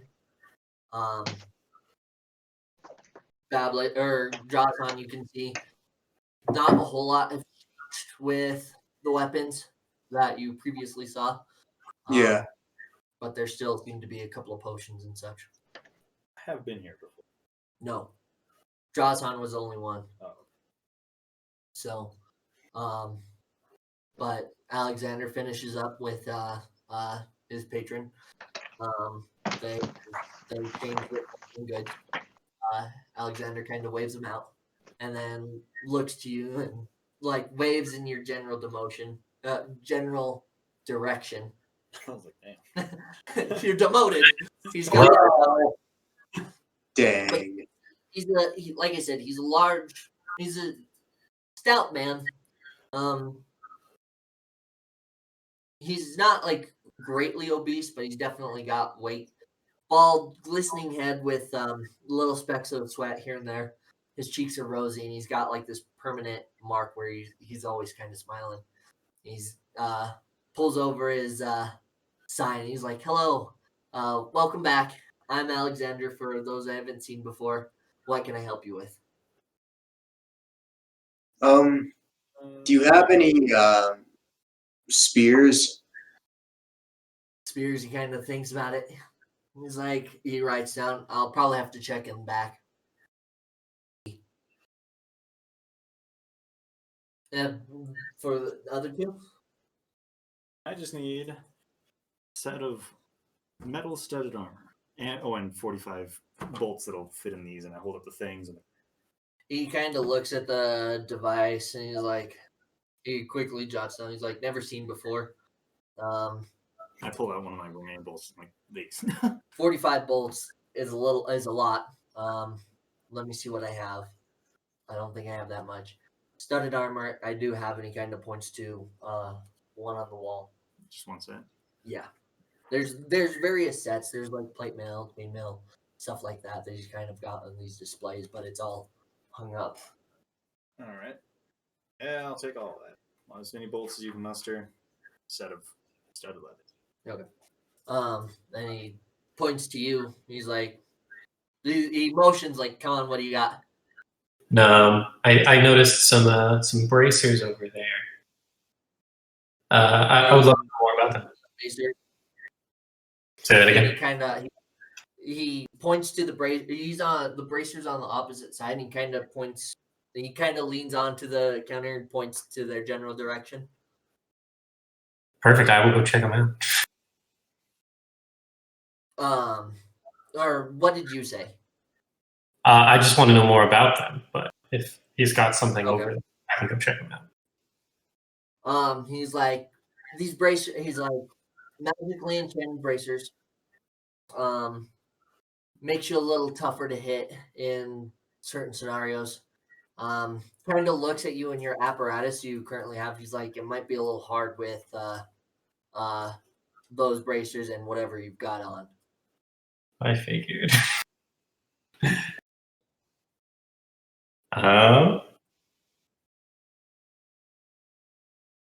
He as you kind of are sitting there thinking about it, he erases everything. He's like, let me check for the spears and the bolts and such. Yes, sir.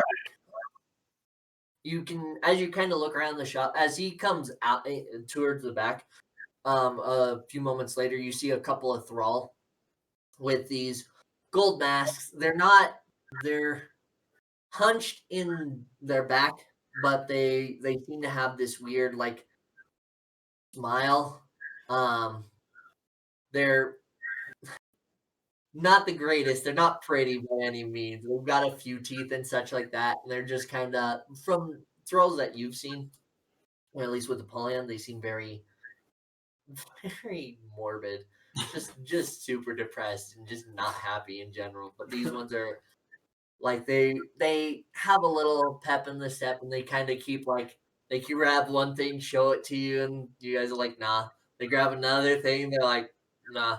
So they keep doing that. Trying to push goods and such, but they're not pushy. They're just like, maybe this, maybe that. And, Octavio kind of comes out. He's got a little quiver with him. He's like, he sets it down. He's like, you can only find 20 bolts. Works for me. Like, that'll be, since you're with a returning customer, I could do 20 gold. And how much for Armor? Like, that's a little pricier. Around 60 gold. Is that with the returning customer discount and the bulk purchase? Bolts are a little easy. He writes down bolts are a little easier to let go. Armors, that particular armor, it's seeing as he's had a lot of people come through this and kind of start to recognize that the merchant thrall is kind of an all-out chop. So he's like, it's kind of a hot ticket. All right. I'll buy it. So he kind of snaps his fingers to the thrall and points up, and they one of them hobbles over with his giant stick, and it takes him a few tries to kind of hook it, and then he finally gets it, lowers it down, and kind of presents it to you. So, but yeah, now you have studded leather armor. and 20 bolts. He writes, looks at you, draws on kind of waves, and he's like, couldn't find a spear. Sorry. Okay. How about health potions? Potions. He's like, he kind of holds up a finger and kind of points to Bablish. You can see kind of like he's like beckoning you, Bablish, to come with him over to where the bracers are at, Cool. and he sets him down. He hold on.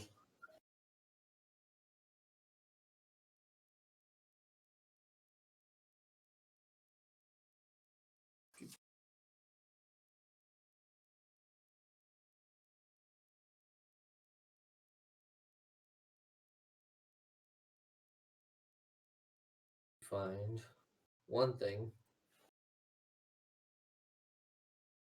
Okay. He points out and he's like, these bracers are to help you out, make it a little bit harder to hit.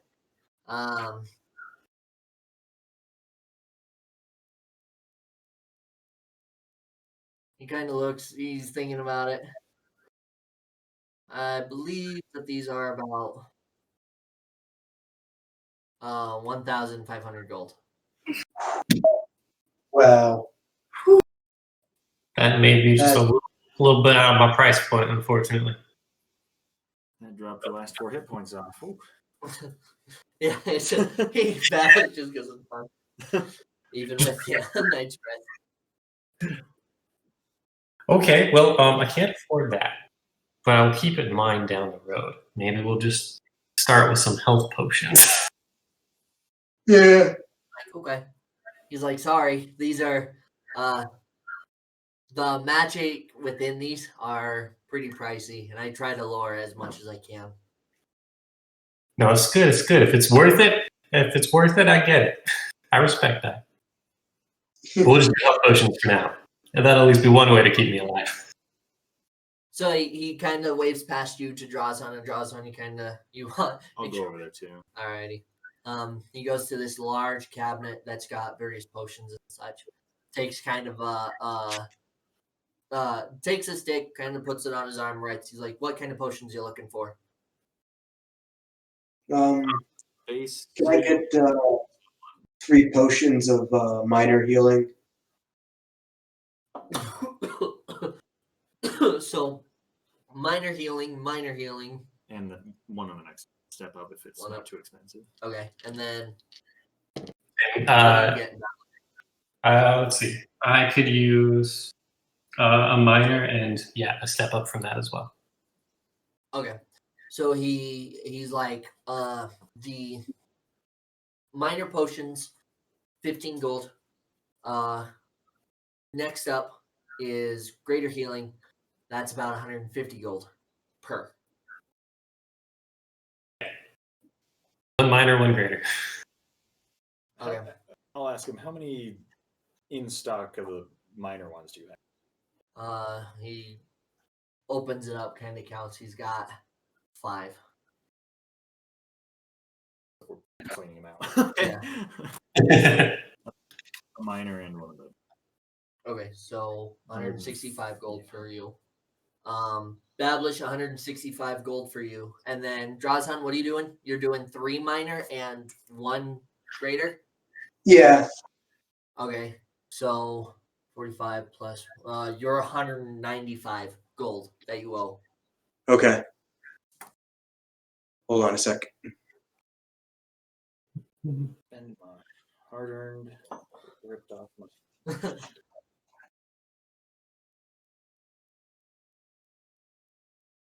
200 was from whatever that thing mention was. The small save. Yeah, I was like 200 right now. So as you guys, he quickly gathers the potions, lays them out in front of you. He's like, "Is there anything else that I can help you with?" I'll ask him, will you even buy this set of armor that I'm wearing now? The just standard. You kind of It's not present it. exactly He looks clean. at it. He's like, Little bloodstain. You watch as his cheery demeanor kind of changes into that merchant of the Orzhov, and he's just like he expects he's like motions for you to kind of do a spin. And he's like Lift up my cape thing. he just shakes his head. Say no more. I'll leave. He's like beating his chest and joking. And points to you. Say no more. Oh. Sign no more.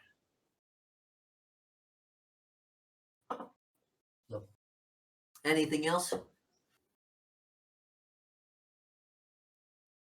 Is it for me? Nope. Jocelyn's on his phone looking at big booty bitches. Right.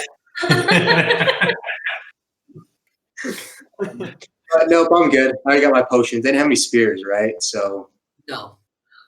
damn. Oh, can we go to another store and look? Or You can certainly make an investigation to see if you can find another store. okay, I will after we're done.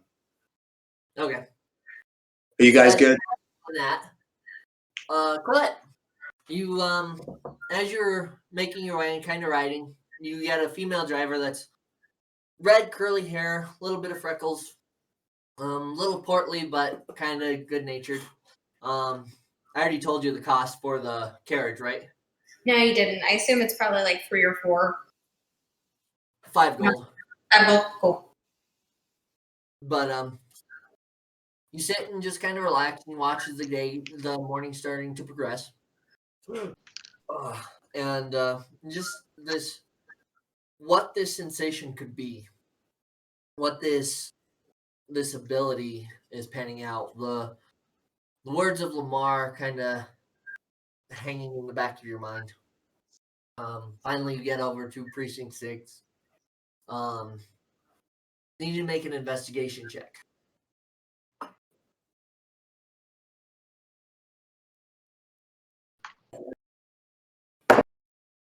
15.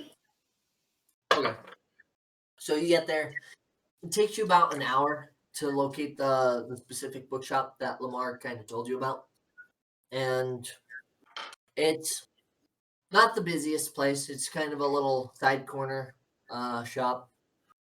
As you enter, immediately you're greeted with the smell of just old books. Hardly any light kind of passing in. You can see that it's floor to ceiling, though it's not a very wide building, very tall shop, just lined with various books. As you enter, you hear a little bell from the door, and an old human woman. Need to find my damn things. Yeah, okay. Old human woman kind of sits up from behind her desk, looks over, and is like, "Oh, hello. Welcome in. How may I help you?" Hi, I'm looking for a section on books, specifically an author named Lamar. No last name. Lamar. I love his stuff. It's always so fantastically real. His descriptions are absolutely amazing. I love his stuff.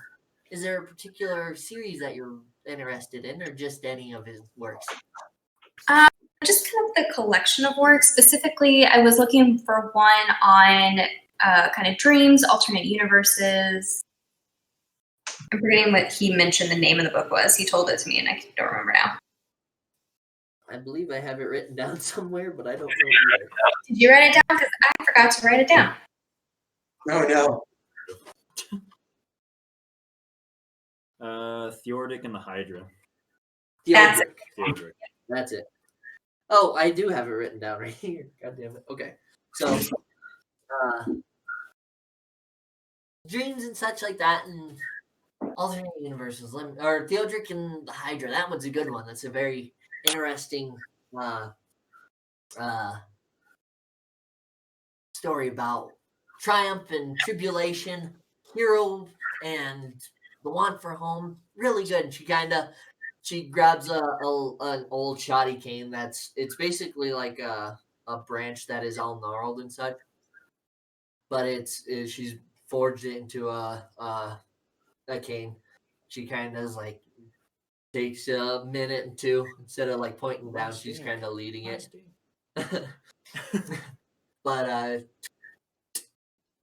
kind of looking around, you can see she has a few little chin whiskers. Her hair is white and kind of frazzled, but she's got this kind of warm personality in this dark place, and she's looking, checks a couple of the book bindings. Lamar. Ah, here, Theodric and the Hydra, and she pulls out this hefty book. It takes her a moment because it's as you're looking around these shelves, they're jam packed with plenty of books, to the point where it's like you kind of look, you're like, if Bablish was in this place, it'd be burned asunder. Yeah. So, but she kind of wrestles it out, and she kind of has to take a few steps back because she put a little too much, a little winded. Blows off the cover, and a little bit of dirt, dust flies. This one's a really good one. Talking about dreams, and she kind of shuffles down a little further, grabs out another smaller book that has Lamar as the author, and hands it. It's like, this one's a little hard. A lot of people find this one to be very open to interpretation. And Lamar doesn't seem to want to speak directly about it. So, but if you're looking for that, I highly recommend this book. Though what you think of it may differ. So, Okay, perfect. Well, I'll buy these two. perfect. 30 gold. All right, perfect. And you're like, all right. She hobbles over to her desk, produces this this old rickety fucking cash register like device that she either found in like a garage sale and has just kind of repurposed it for needs. It's very like kind of mom and pop shop that she has forged into this bookshop. But she hands out her hands expectingly. You hand her the gold. She's counts it out, and it takes her a little bit, just kind of checking and such like that. Piles them all up and then kind of dumps them into this register and shoves the door. She kind of waves at you. She's like, "Well, enjoy those books. I enjoyed them. Hope you do too." Perfect. Thank you. So I guess since it's been cool. So I guess since it's been a couple hours, I'll probably catch a carriage back to the Gentle Jester since they're probably done. I'll read the books in the back seat of the carriage. Okay, so Theodric and the Hydra. Well, yeah. start to look through it. Yeah. It's a very thick book. It's kind of want to say it's like Tolkien-esque, but just below that where it's giving a lot of detail. And you're just like, oh fuck. Like this isn't gonna be easy. This is a legitimate long read. You do the other one, and it's not so much like a straight A to Z sort of style of writing. It's more so like a collection of thoughts that he's kind of like a collection of poems and such like that he's kind of forced together. It's not poems exactly, but it's short stories that he's kind of compiled. So there's no straight up thing. That one's a little bit easier to ingest, so you're gonna start with that one. Razan, need you to make an investigation check for the other shot that you're looking for. I was gonna help him. Do it with Okay. advantage. Okay, I got an 18. Okay. So with both you and Nick Shaw kind of looking around, you find a blacksmith that's not too far from. It's further from the Gentle Jester, but it's not too far from the Merchant's Thrall. You go there and you can see Minotaur in black fur. You can see various scars of burns, cuts, stuff like that. He's got one of his horns is kind of broken off and has been replaced with a metallic replacement. Just as you guys walk up, he's quenching some heated metal, pulls it out, and you can see the steam coming from it. That it seems to be a blade of some sort. Did you say it was of any particular guild? Doesn't look like it. Just seems to be blacksmith minotaur kind of working just working. Cool. As you guys approach, he's looking at the blade and looks over. Hi, can I help you? Yeah, I was wondering if you have any spears, javelins, or throwing axes. Well, throwing axes are going to be a little harder to find, but I definitely have a couple of spears here. Okay, how much? For bolts, and I'll hold up one that fits.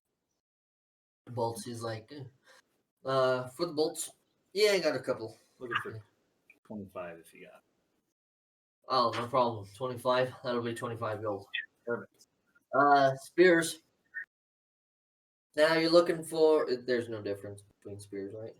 There's no different spears. Spears have like a really small throwing range. Javelin. I think you can throw far. 30. Wait, I can get javelins too. They're the exact same damage, but throwing javelin spears are. Javelins are going to be a little harder just because there's a more woodworking stuff. I particularly deal in metals, obviously, and he kind of shows he's got various helmets, chainmails, swords, and such like that. And it's more so like this particular blacksmith focuses on like military-esque stuff, more heavy. Oro stuff. Yeah. Okay. Like he's like, but if you want a couple of spears, I got a couple here. Any points in there? Nothing really. Like Coilette's spear looked a lot prettier, but that was more so just because of the Selesnian craft, just making Yeah. he was imbued with nature. These are very functional spears and nothing more. How much for one? For one, 5 gold. Okay. In that case, I'll take 4. I only got the 2 right now. I'll have to forge out the other 2. No, I'll just take the 2 then. All right, that'll be 10 gold then. Okay. He goes over, pulls the spears down, puts them together, and kind of hands them to you. You hand him the 10 gold. Okay. Hold on. Quite a loadout you got there. I can see the axe, the hand axes, the maul, the bows. You're a right walking arsenal, aren't you? That's what we call them. You know, roll stuff. All right. I'll hold up one of my poison bolts. I'll be like, obviously, I don't think you can be able to do their glass work, but could you make one of these? Several? Mind if he looks over it. Hold them. Well, they're all. This is a fine and intricate design. You might find somebody up in. I deal with simple cut, pierce, stab stuff like your bolts before. This is a lot more intricate design. Not my forte particularly. So, if anything, maybe ballistic coils seems to be where, or So, up where those tinker eggheads would be. Right, friend? He kind of motions to Bablish. I give him the finger gun because I was paying attention. I didn't even stab him. It's like I zoned as soon as he said cutting and stabbing things. I'll also, since we're doing shopping, I'm gonna look for like an extra cloak. So I'm assuming mine's getting kind of torn up by now. Oh yeah, I it's don't get tattered hit as all much, fuck. but- It's dirty. It's dirty, but I don't get much, so I just want it back for one. Okay. Yeah, there's You know, there's like finer cloak. It depends on what you're looking for. Are you looking for a just like fine cloak or something just that one that's could be functional? warm. Yeah, then there's plenty of places here surrounding and such. So, I'll run in there and I'll grab one. 10 gold. Jeez Louise, so much my leather armor costs. And this one, it's got like a nice. It's very functional in the form that you kind of go into it, and it's got the various guild. Like there's blue. There's a white cloak with blue. A not so much a cloak, but a shawl that's like red and green. I just get straight black. Straight black. Long black.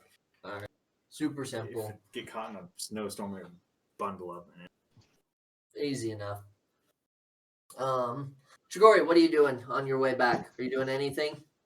Yeah, I want to stop because it's been a day now since I last saw the gem guy. And he said it should be done. Maybe it's been 2. I'm not too positive. I think it's been 2. I don't know. I want to stop and see if he's done because he said give him another day. Okay. And then yeah, I need to do some shopping. Fair enough. Easy enough. You kind of you get to as you walk past New Prague and kind of as you get down to the bottom and hit the base floor, you look and see the fountain, and you can see that now the sun has kind of crept over and day has begun. You see a lot of people kind of making their way to the various offices. Seeing people sitting at the fountain and relaxing for a moment, or at least enjoying the morning air. Takes you a little bit to kind of shake the interaction, but it's kind of making your way back to the general jester. You pass by that gem shop, and it in that moment kind of is like, oh yeah, I had a thing there. And you knock on the door, open it up, and nobody seems to be inside immediately. You can see one of the thrall kind of wiping off a glass, looks over at you, slows its pace a little bit when you walk in. You hear the old man, hold on a minute, hold on.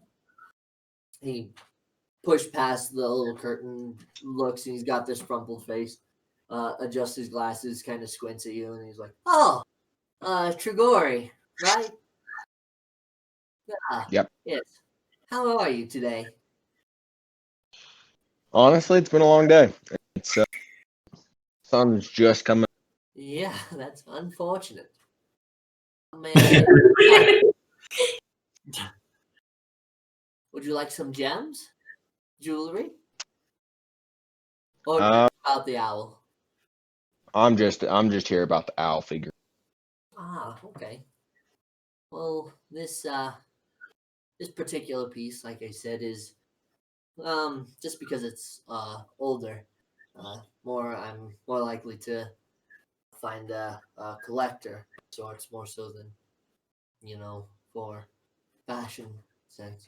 But if you would like to sell this beautiful piece, I'd be willing to make a generous offer. What would you find out? Because you weren't making me a generous offer when I first brought it. Yeah, so this is like I said, it's an older piece of serpentine gem, and it's is very unique in the sense that it's an owl, right? And there are various gems that are similar like this, and he kind of points to a very very secluded box on the very back wall that is heavily locked up. But you can kind of, as you approach, you kind of look over the counter and see inside that there are other gems. There's other animal shapes within it. You see a horse-like figurine. You see a goat-like figurine. You see another owl figurine, but though this one is a lot finer in detail, though it seems to be made in very similar gem. This is, like I said, a serpentine owl, and to the right person, it can be quite the prestigious gem to their collection. What's it do? Is it just a gem?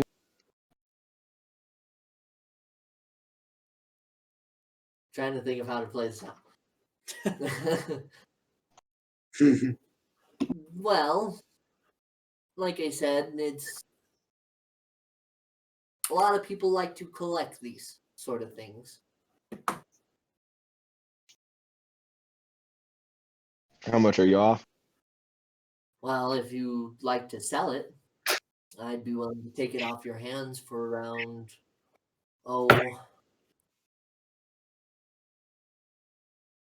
2,000 gold. What? Stop the metagame. God damn. Wow. That's insane. So let me get this straight. It's not cursed. No, I didn't find any curses whatsoever. Okay, so I'm not gonna die if I keep it. No. But I don't imagine you being a collector of these sort of things. No, but you seem to really want it. It makes me really want it. What'd you say? I couldn't hear you over the laughter. You seem to really want it, which makes me really want it. But surely you won't have any need for it. This is more so people like my age that collect these things, little trinkets and knickknacks that are frivolous and more of so of a occupies the space of a shelf with a lifetime than a young strapping senator's son or in their pocket. Why are the other ones so locked up? I see you got an owl, you got a goat, you got a horse. These ones are very particular. They're new, and so the detail is a lot finer. They also allow you to do particular things. But this See, now you're owl now you're is getting on the right path. nothing of that. So this one's different, you're saying? This one's older, and yes,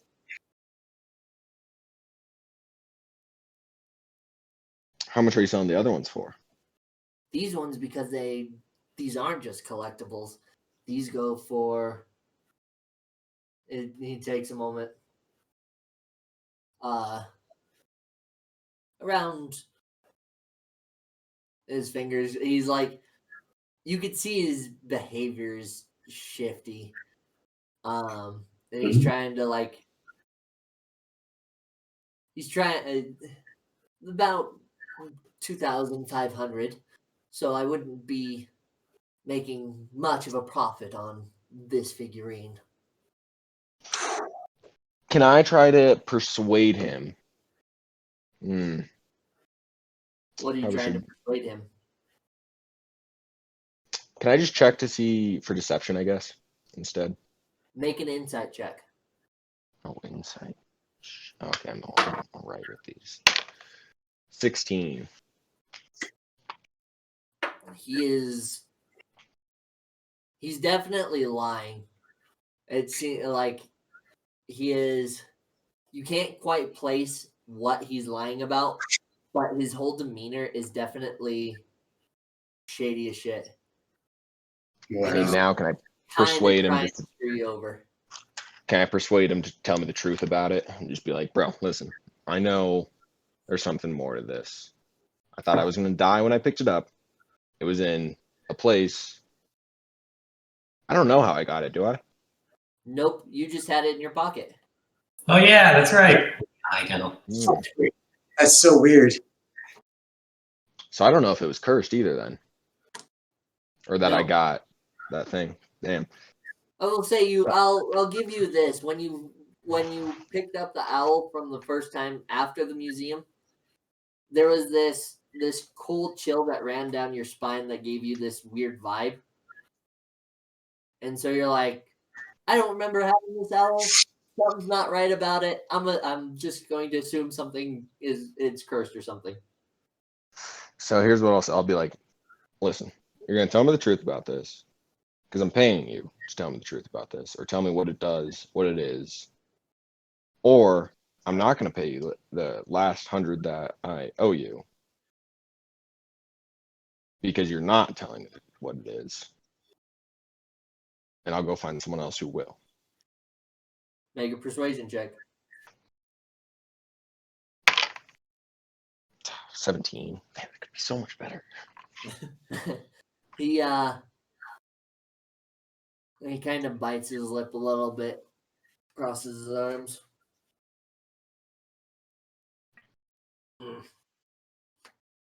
And he is a stingy, like, he's offering you 2,000 for that, but the 100 gold that you already kind of owe him, he's just like, you can tell that's kind of pissed him off. So he no longer has that like happy to see you demeanor. It is now the demeanor that he's given Ikshaw previously of like, fuck you in my store then. He's like, fine.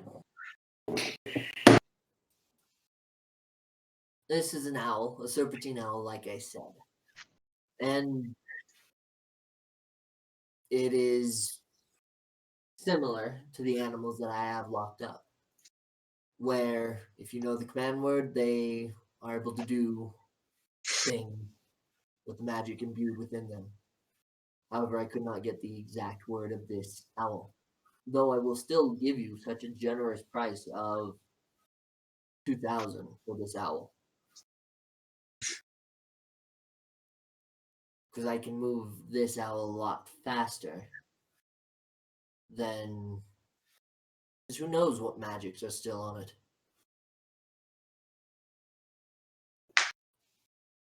Man, someone have to find the keyword, the code.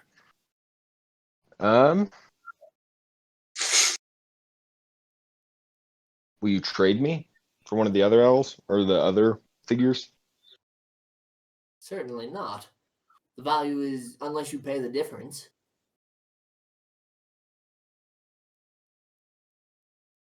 Well, if you don't know all the magic that's in this one could be worth more. Make another persuasion check. Oh, that's even worse. Damn. 15.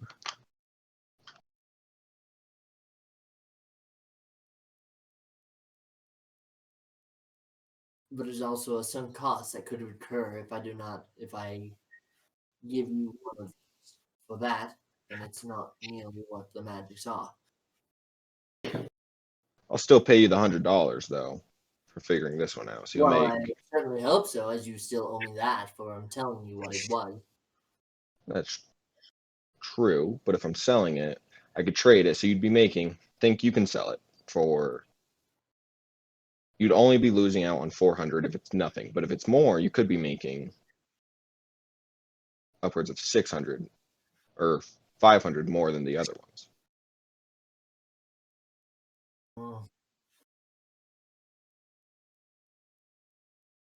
You can see this sinking look on his face. Or you could make the $100 and I could walk away.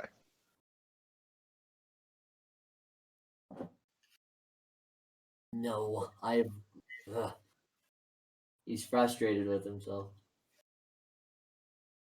Without the command word, this serpentine owl is nothing more than a collector's item that has potential to shatter in your pocket should you go adventuring elsewhere.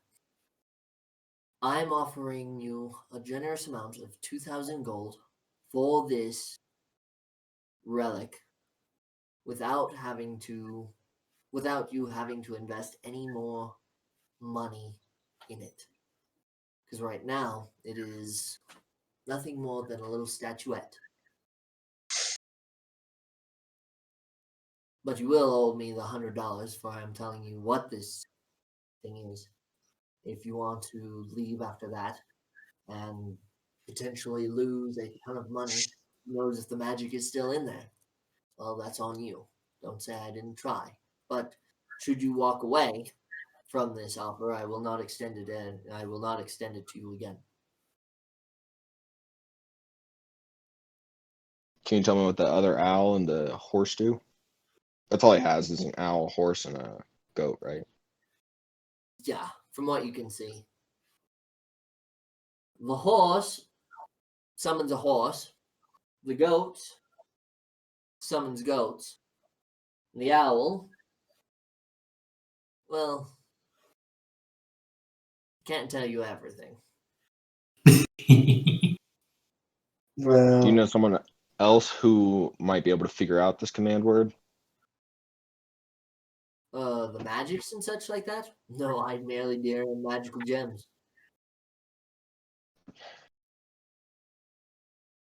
The magic itself, you'd have to. I could potentially have a lead, though that information would cost you. For if you're not going to sell this to me, why would I allow you to gallivant without getting some proceeds out of it?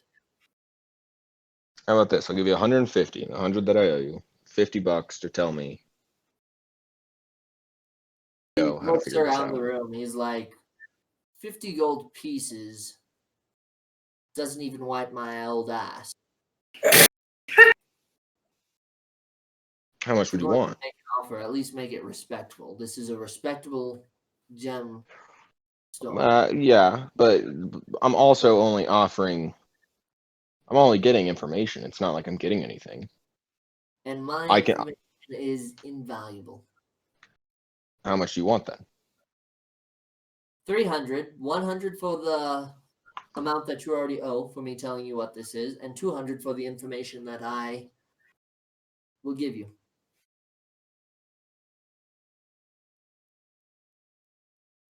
Or you could sell me the owl and receive 2,000. Your choice. But the offer, this conversation has been droll, and I'm a weary old man, so let's say now 1,500 for the owl. Yeah, I'm not gonna sell the owl now. This guy's a dick. Oh yeah, he is How a pleasant old man. sounds about this? Make you deal. He's a pawn shop owner dressed in very fine clothing. Yeah, it's a very nice play. Yeah, he plays it right. 300.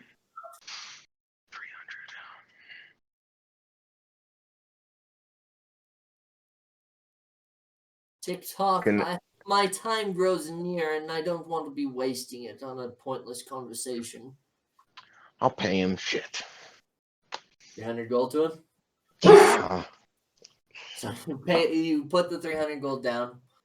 He begrudging, like you just got this shit eating grin as he counts out this gold and kind of keeps eyeing over.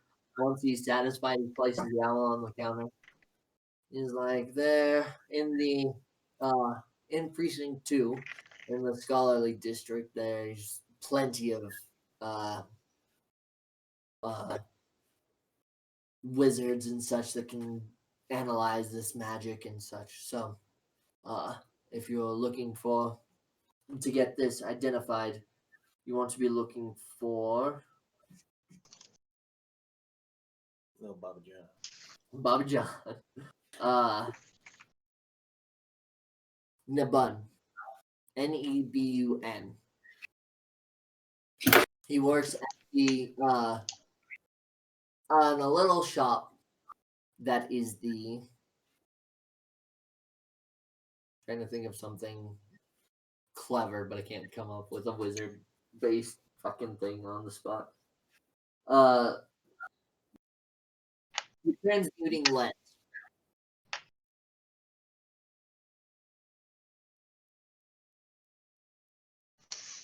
Okay, I'll wrap it up and walk out.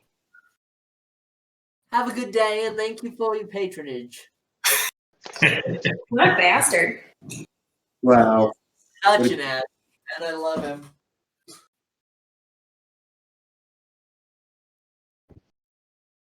All right, so Dragoi does that. Colette. So as you're riding in, so this one's a goblin. It's a couple of goblins. It's a pair, and it's a little hard to focus because they seem to bicker back and forth throughout the entire time. They either yell at people. It's two male goblins that they holler at female goblins, they bicker at each other, they yell at people. It's a little hard. You try not to engage them when you can, but they're just they kind of talk amongst themselves. Kind of reading through the short collections. It's more so just quick little stories here and there. And it's details about different locations, this magical, enchanting place that's almost fairy tale like, but when the moon rises, it transforms into this horrid, almost nightmare escape. Fairies that different in their description than the sprites you see in Ravnica. Alter and bite and gnaw and are vicious. Elves that are more in touch with nature and such, but command beasts to do horrid atrocities. Weird. They're not goblin. They're goblin in size, but not in nature. Called Kifkin. Weird that seems almost alien and foreign.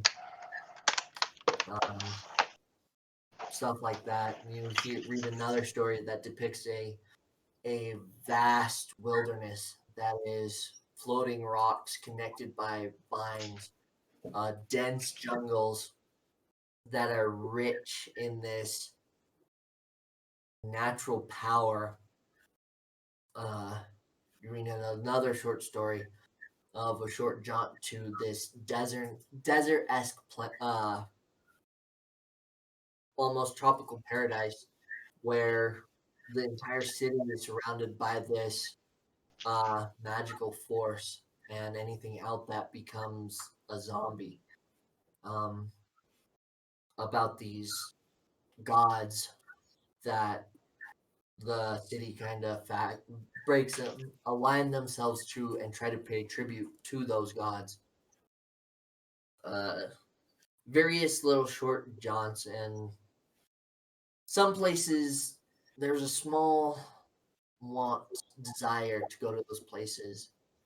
And then you reach a story about halfway through that is about this wonderful rolling hills that is nothing more than a hayfield that is hayfield that is in harvest time. It is just a golden sheen throughout the entire landscape. You see, it details the various people that work these fields enjoying their day, working hard, and thanking the gods that are overwatching this. It mentions this Karamitra figure, apparently a goddess of harvest.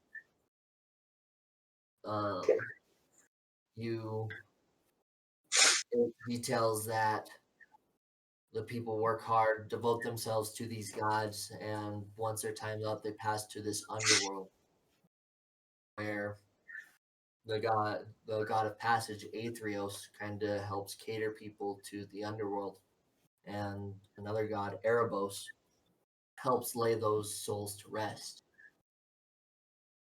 Though the fields aren't 100% protected all the time, there are some beasts that come.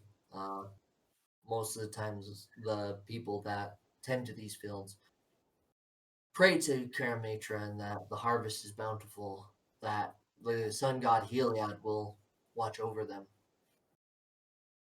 It gives this very vivid description, and the more you read it, the more you feel almost connected to it.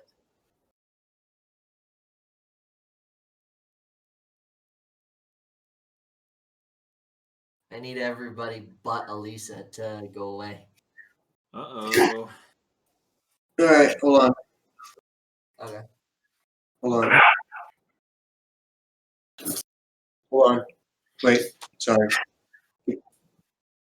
Sorry. I'm just gonna leave the call because I can't really go anywhere. So Okay. just text me when you're done, or put a message in Discord. Okay. Earplugs or something. Okay, Peace out. I'm out.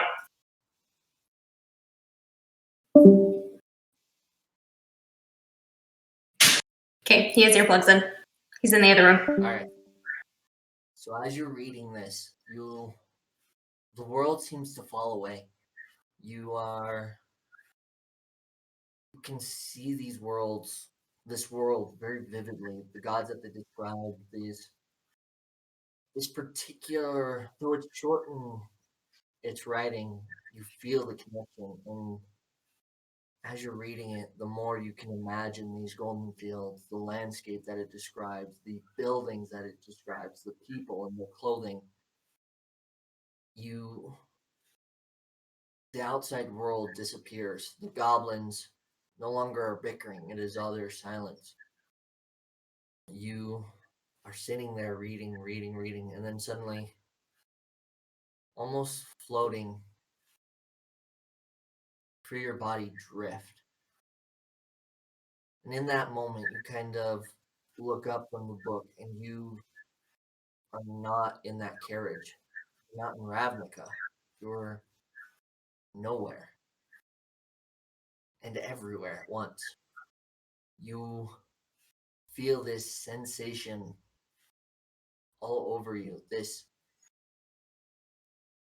weird, calming nature about it. You look out and you see this landscape that is, it's almost like a night starry sky all over. It's beautiful, breathtaking, and literally breathtaking as you can't breathe. You start to panic, looking around. Something about you just says, focus on this. And you start to read the book, looking into the descriptions. You feel your body kind of propel forward. Suddenly, you're there. You step down from whatever place you're at onto this field. You can see it is as golden, as lush as described. You see tall trees, though they're not like any you've seen on Ravnica. You look up at the sky, and it is bright blue with various clouds. But you can see almost this purple flux, this aether within it, and various stars during the daytime. It's odd. You look around and there's nobody near you. You look back up at the sky and that aether seems to almost shift slowly. You watch as the stars kind of condense into two white orbs. And you feel this essence surround you. You're transfixed on these orbs and you know what this is. You hear a voice in your head, though there is no mouth to be seen. This odd collection of various peoples, male, female, different intonations, but all very calm. They speak in unison as they speak to you. Welcome, traveler. Welcome to Theros. I'm glad that we can meet face to, well, face. But found how to travel. Good. There's work to be done. there's a great evil that needs to be taken care of. And I ask for your aid. Where's the evil? Is it here? It is in another place that is locked away. May it forever be locked away. But with your help, we can suppress it, not try and kill it. It is a very corrupt evil that seeks to combine machine and tissue, make monstrosities, and infect the other planes with a horrible oil. How exactly can I help? I'm not even sure how I traveled here to begin with. It'll come in time. Keep growing. I watch from my realm, but I know of all other realms that exist. Planes. It'll continue on your path, continue to grow. When you're ready, travel back here. Bring your friends. They will aid you greatly. Come here. Receive my boon and my trial. Succeed. You may be better equipped to handle this horrid monstrosity that seeks to kill the rest of the world. Are you presenting a trial here, or is it a trial back on my land? There will be a trial here to receive my boon, for my reach cannot, though I can peer out into the other realms, I cannot aid more so than here, and you are not ready yet for my trial. Are there others like me who are also assisting? There's those who are aware and avoid it. There are those who seek its power, a foolish attempt. But there are those who wish to end this horrid plane that seeks to kill off the rest. And who are you, and how can you be trusted? And as you're conversing, you watch as the aether that these orbs seem to encompass seem to break apart a little bit, and you watch as it it's weird. You can see it in the sky, but it drifts down like snow almost, and you watch as this humanoid figure pop up, and it's large in size in comparison, but there's no physical body. It looks as if space has solidified in this one area.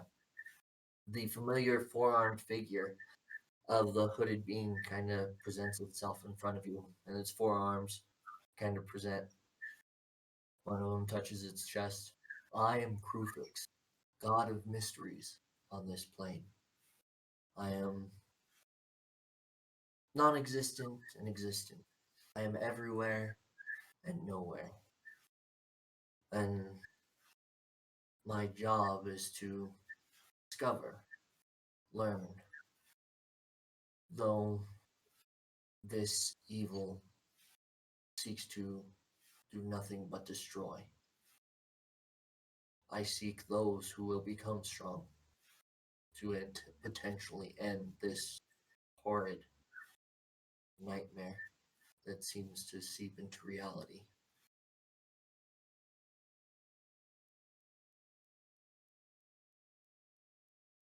Trying to think how to respond. I'm like, okay. Well, I will do my best. I'm not sure if I can assist. As I told you, I'm not sure how this works, what I'm doing. I don't even know how to get back. let's talk about it together.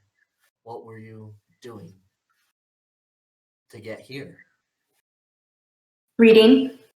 I was thinking of how wonderful this place sounded, how much I wanted to be here, how much it was better than sitting in the carriage that I was, with the loud noises, the voices, the fighting.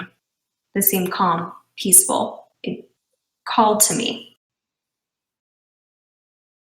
Well, Colette of Ravnica, think of a place on your home plane, a quiet place that you wish to be. Focus on it. Concentrate. Maybe you'll find your way back.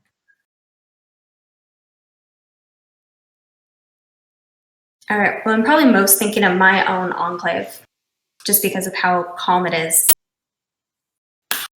As you do that, you sit down and go into a meditative state, thinking about the various shops in your enclave, your Votus tree and how beautiful it is in the nice summer day.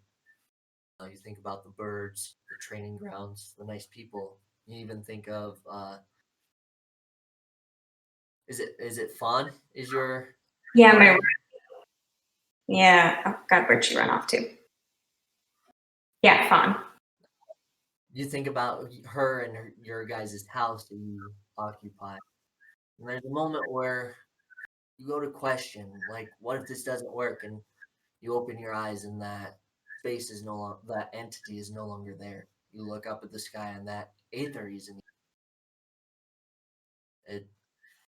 Odd, but you hear the voice again in your head. Do not worry. I am always watching. Remember, concentrate.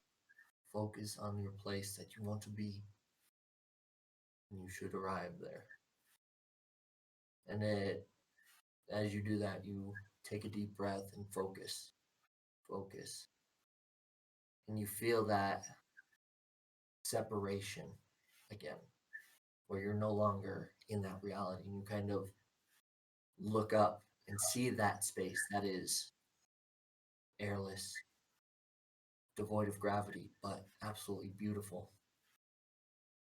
And before the panic of suffocation kicks in, you concentrate your mind. You are there. Suddenly in your home, on your bed, you hear the birds chirping, the familiar smells, bakery, of the fresh air that your conclave has imbued. You look out and you see people continuing about their day, none the wiser that you arrived. So now you have your Planeswalker Spark. Okay. We'll finer details of it, Mm-hmm. and it will change with your level. Okay. But you now have that ability. Sweet. So you can bring Billy back. Okay.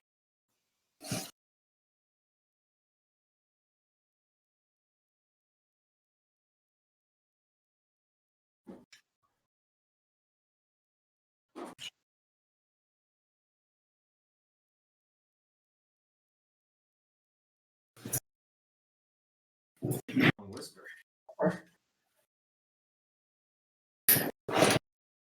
Whoa!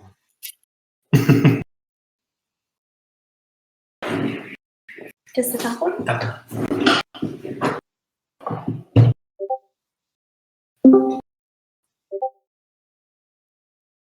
Welcome back. Uh, Colette is dead. She was ambushed. well, what can you do? Was that you guys rolling out a new character? Yep. She's now a Demir spy, but you don't know it. Can't go around telling people. I was like, well, I guess that defeats the purpose. Fucking, that's what Moody has done. though. He was literally like, I made this Demir, it's like Moody. You can't tell people when you make a Demir. Spy, guys, don't worry. He's not a spy. Okay. We've lost Moody.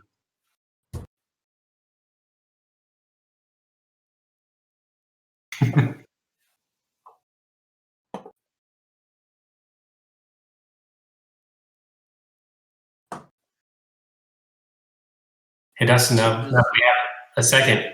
Can I ask you something about the Mizium armor? The Mizium bracers? Yeah. Yes. Now, if I'm reading this right from the Guildmaster's Guide, because I think I've been doing this wrong, it says I can cast any spell I don't know, and then I just have to make an arcane check each time. To see if you can handle whatever it's usually it's 10 plus the spell's level. Yeah. And it doesn't go higher than a fifth level spell, but you have to have a spell slot for it. So you can't cast like a level 5 spell at level 4. Right. Or like Have a spell at level. if I just wanted to cast Magic Missile, I just can as long as I make that DC save.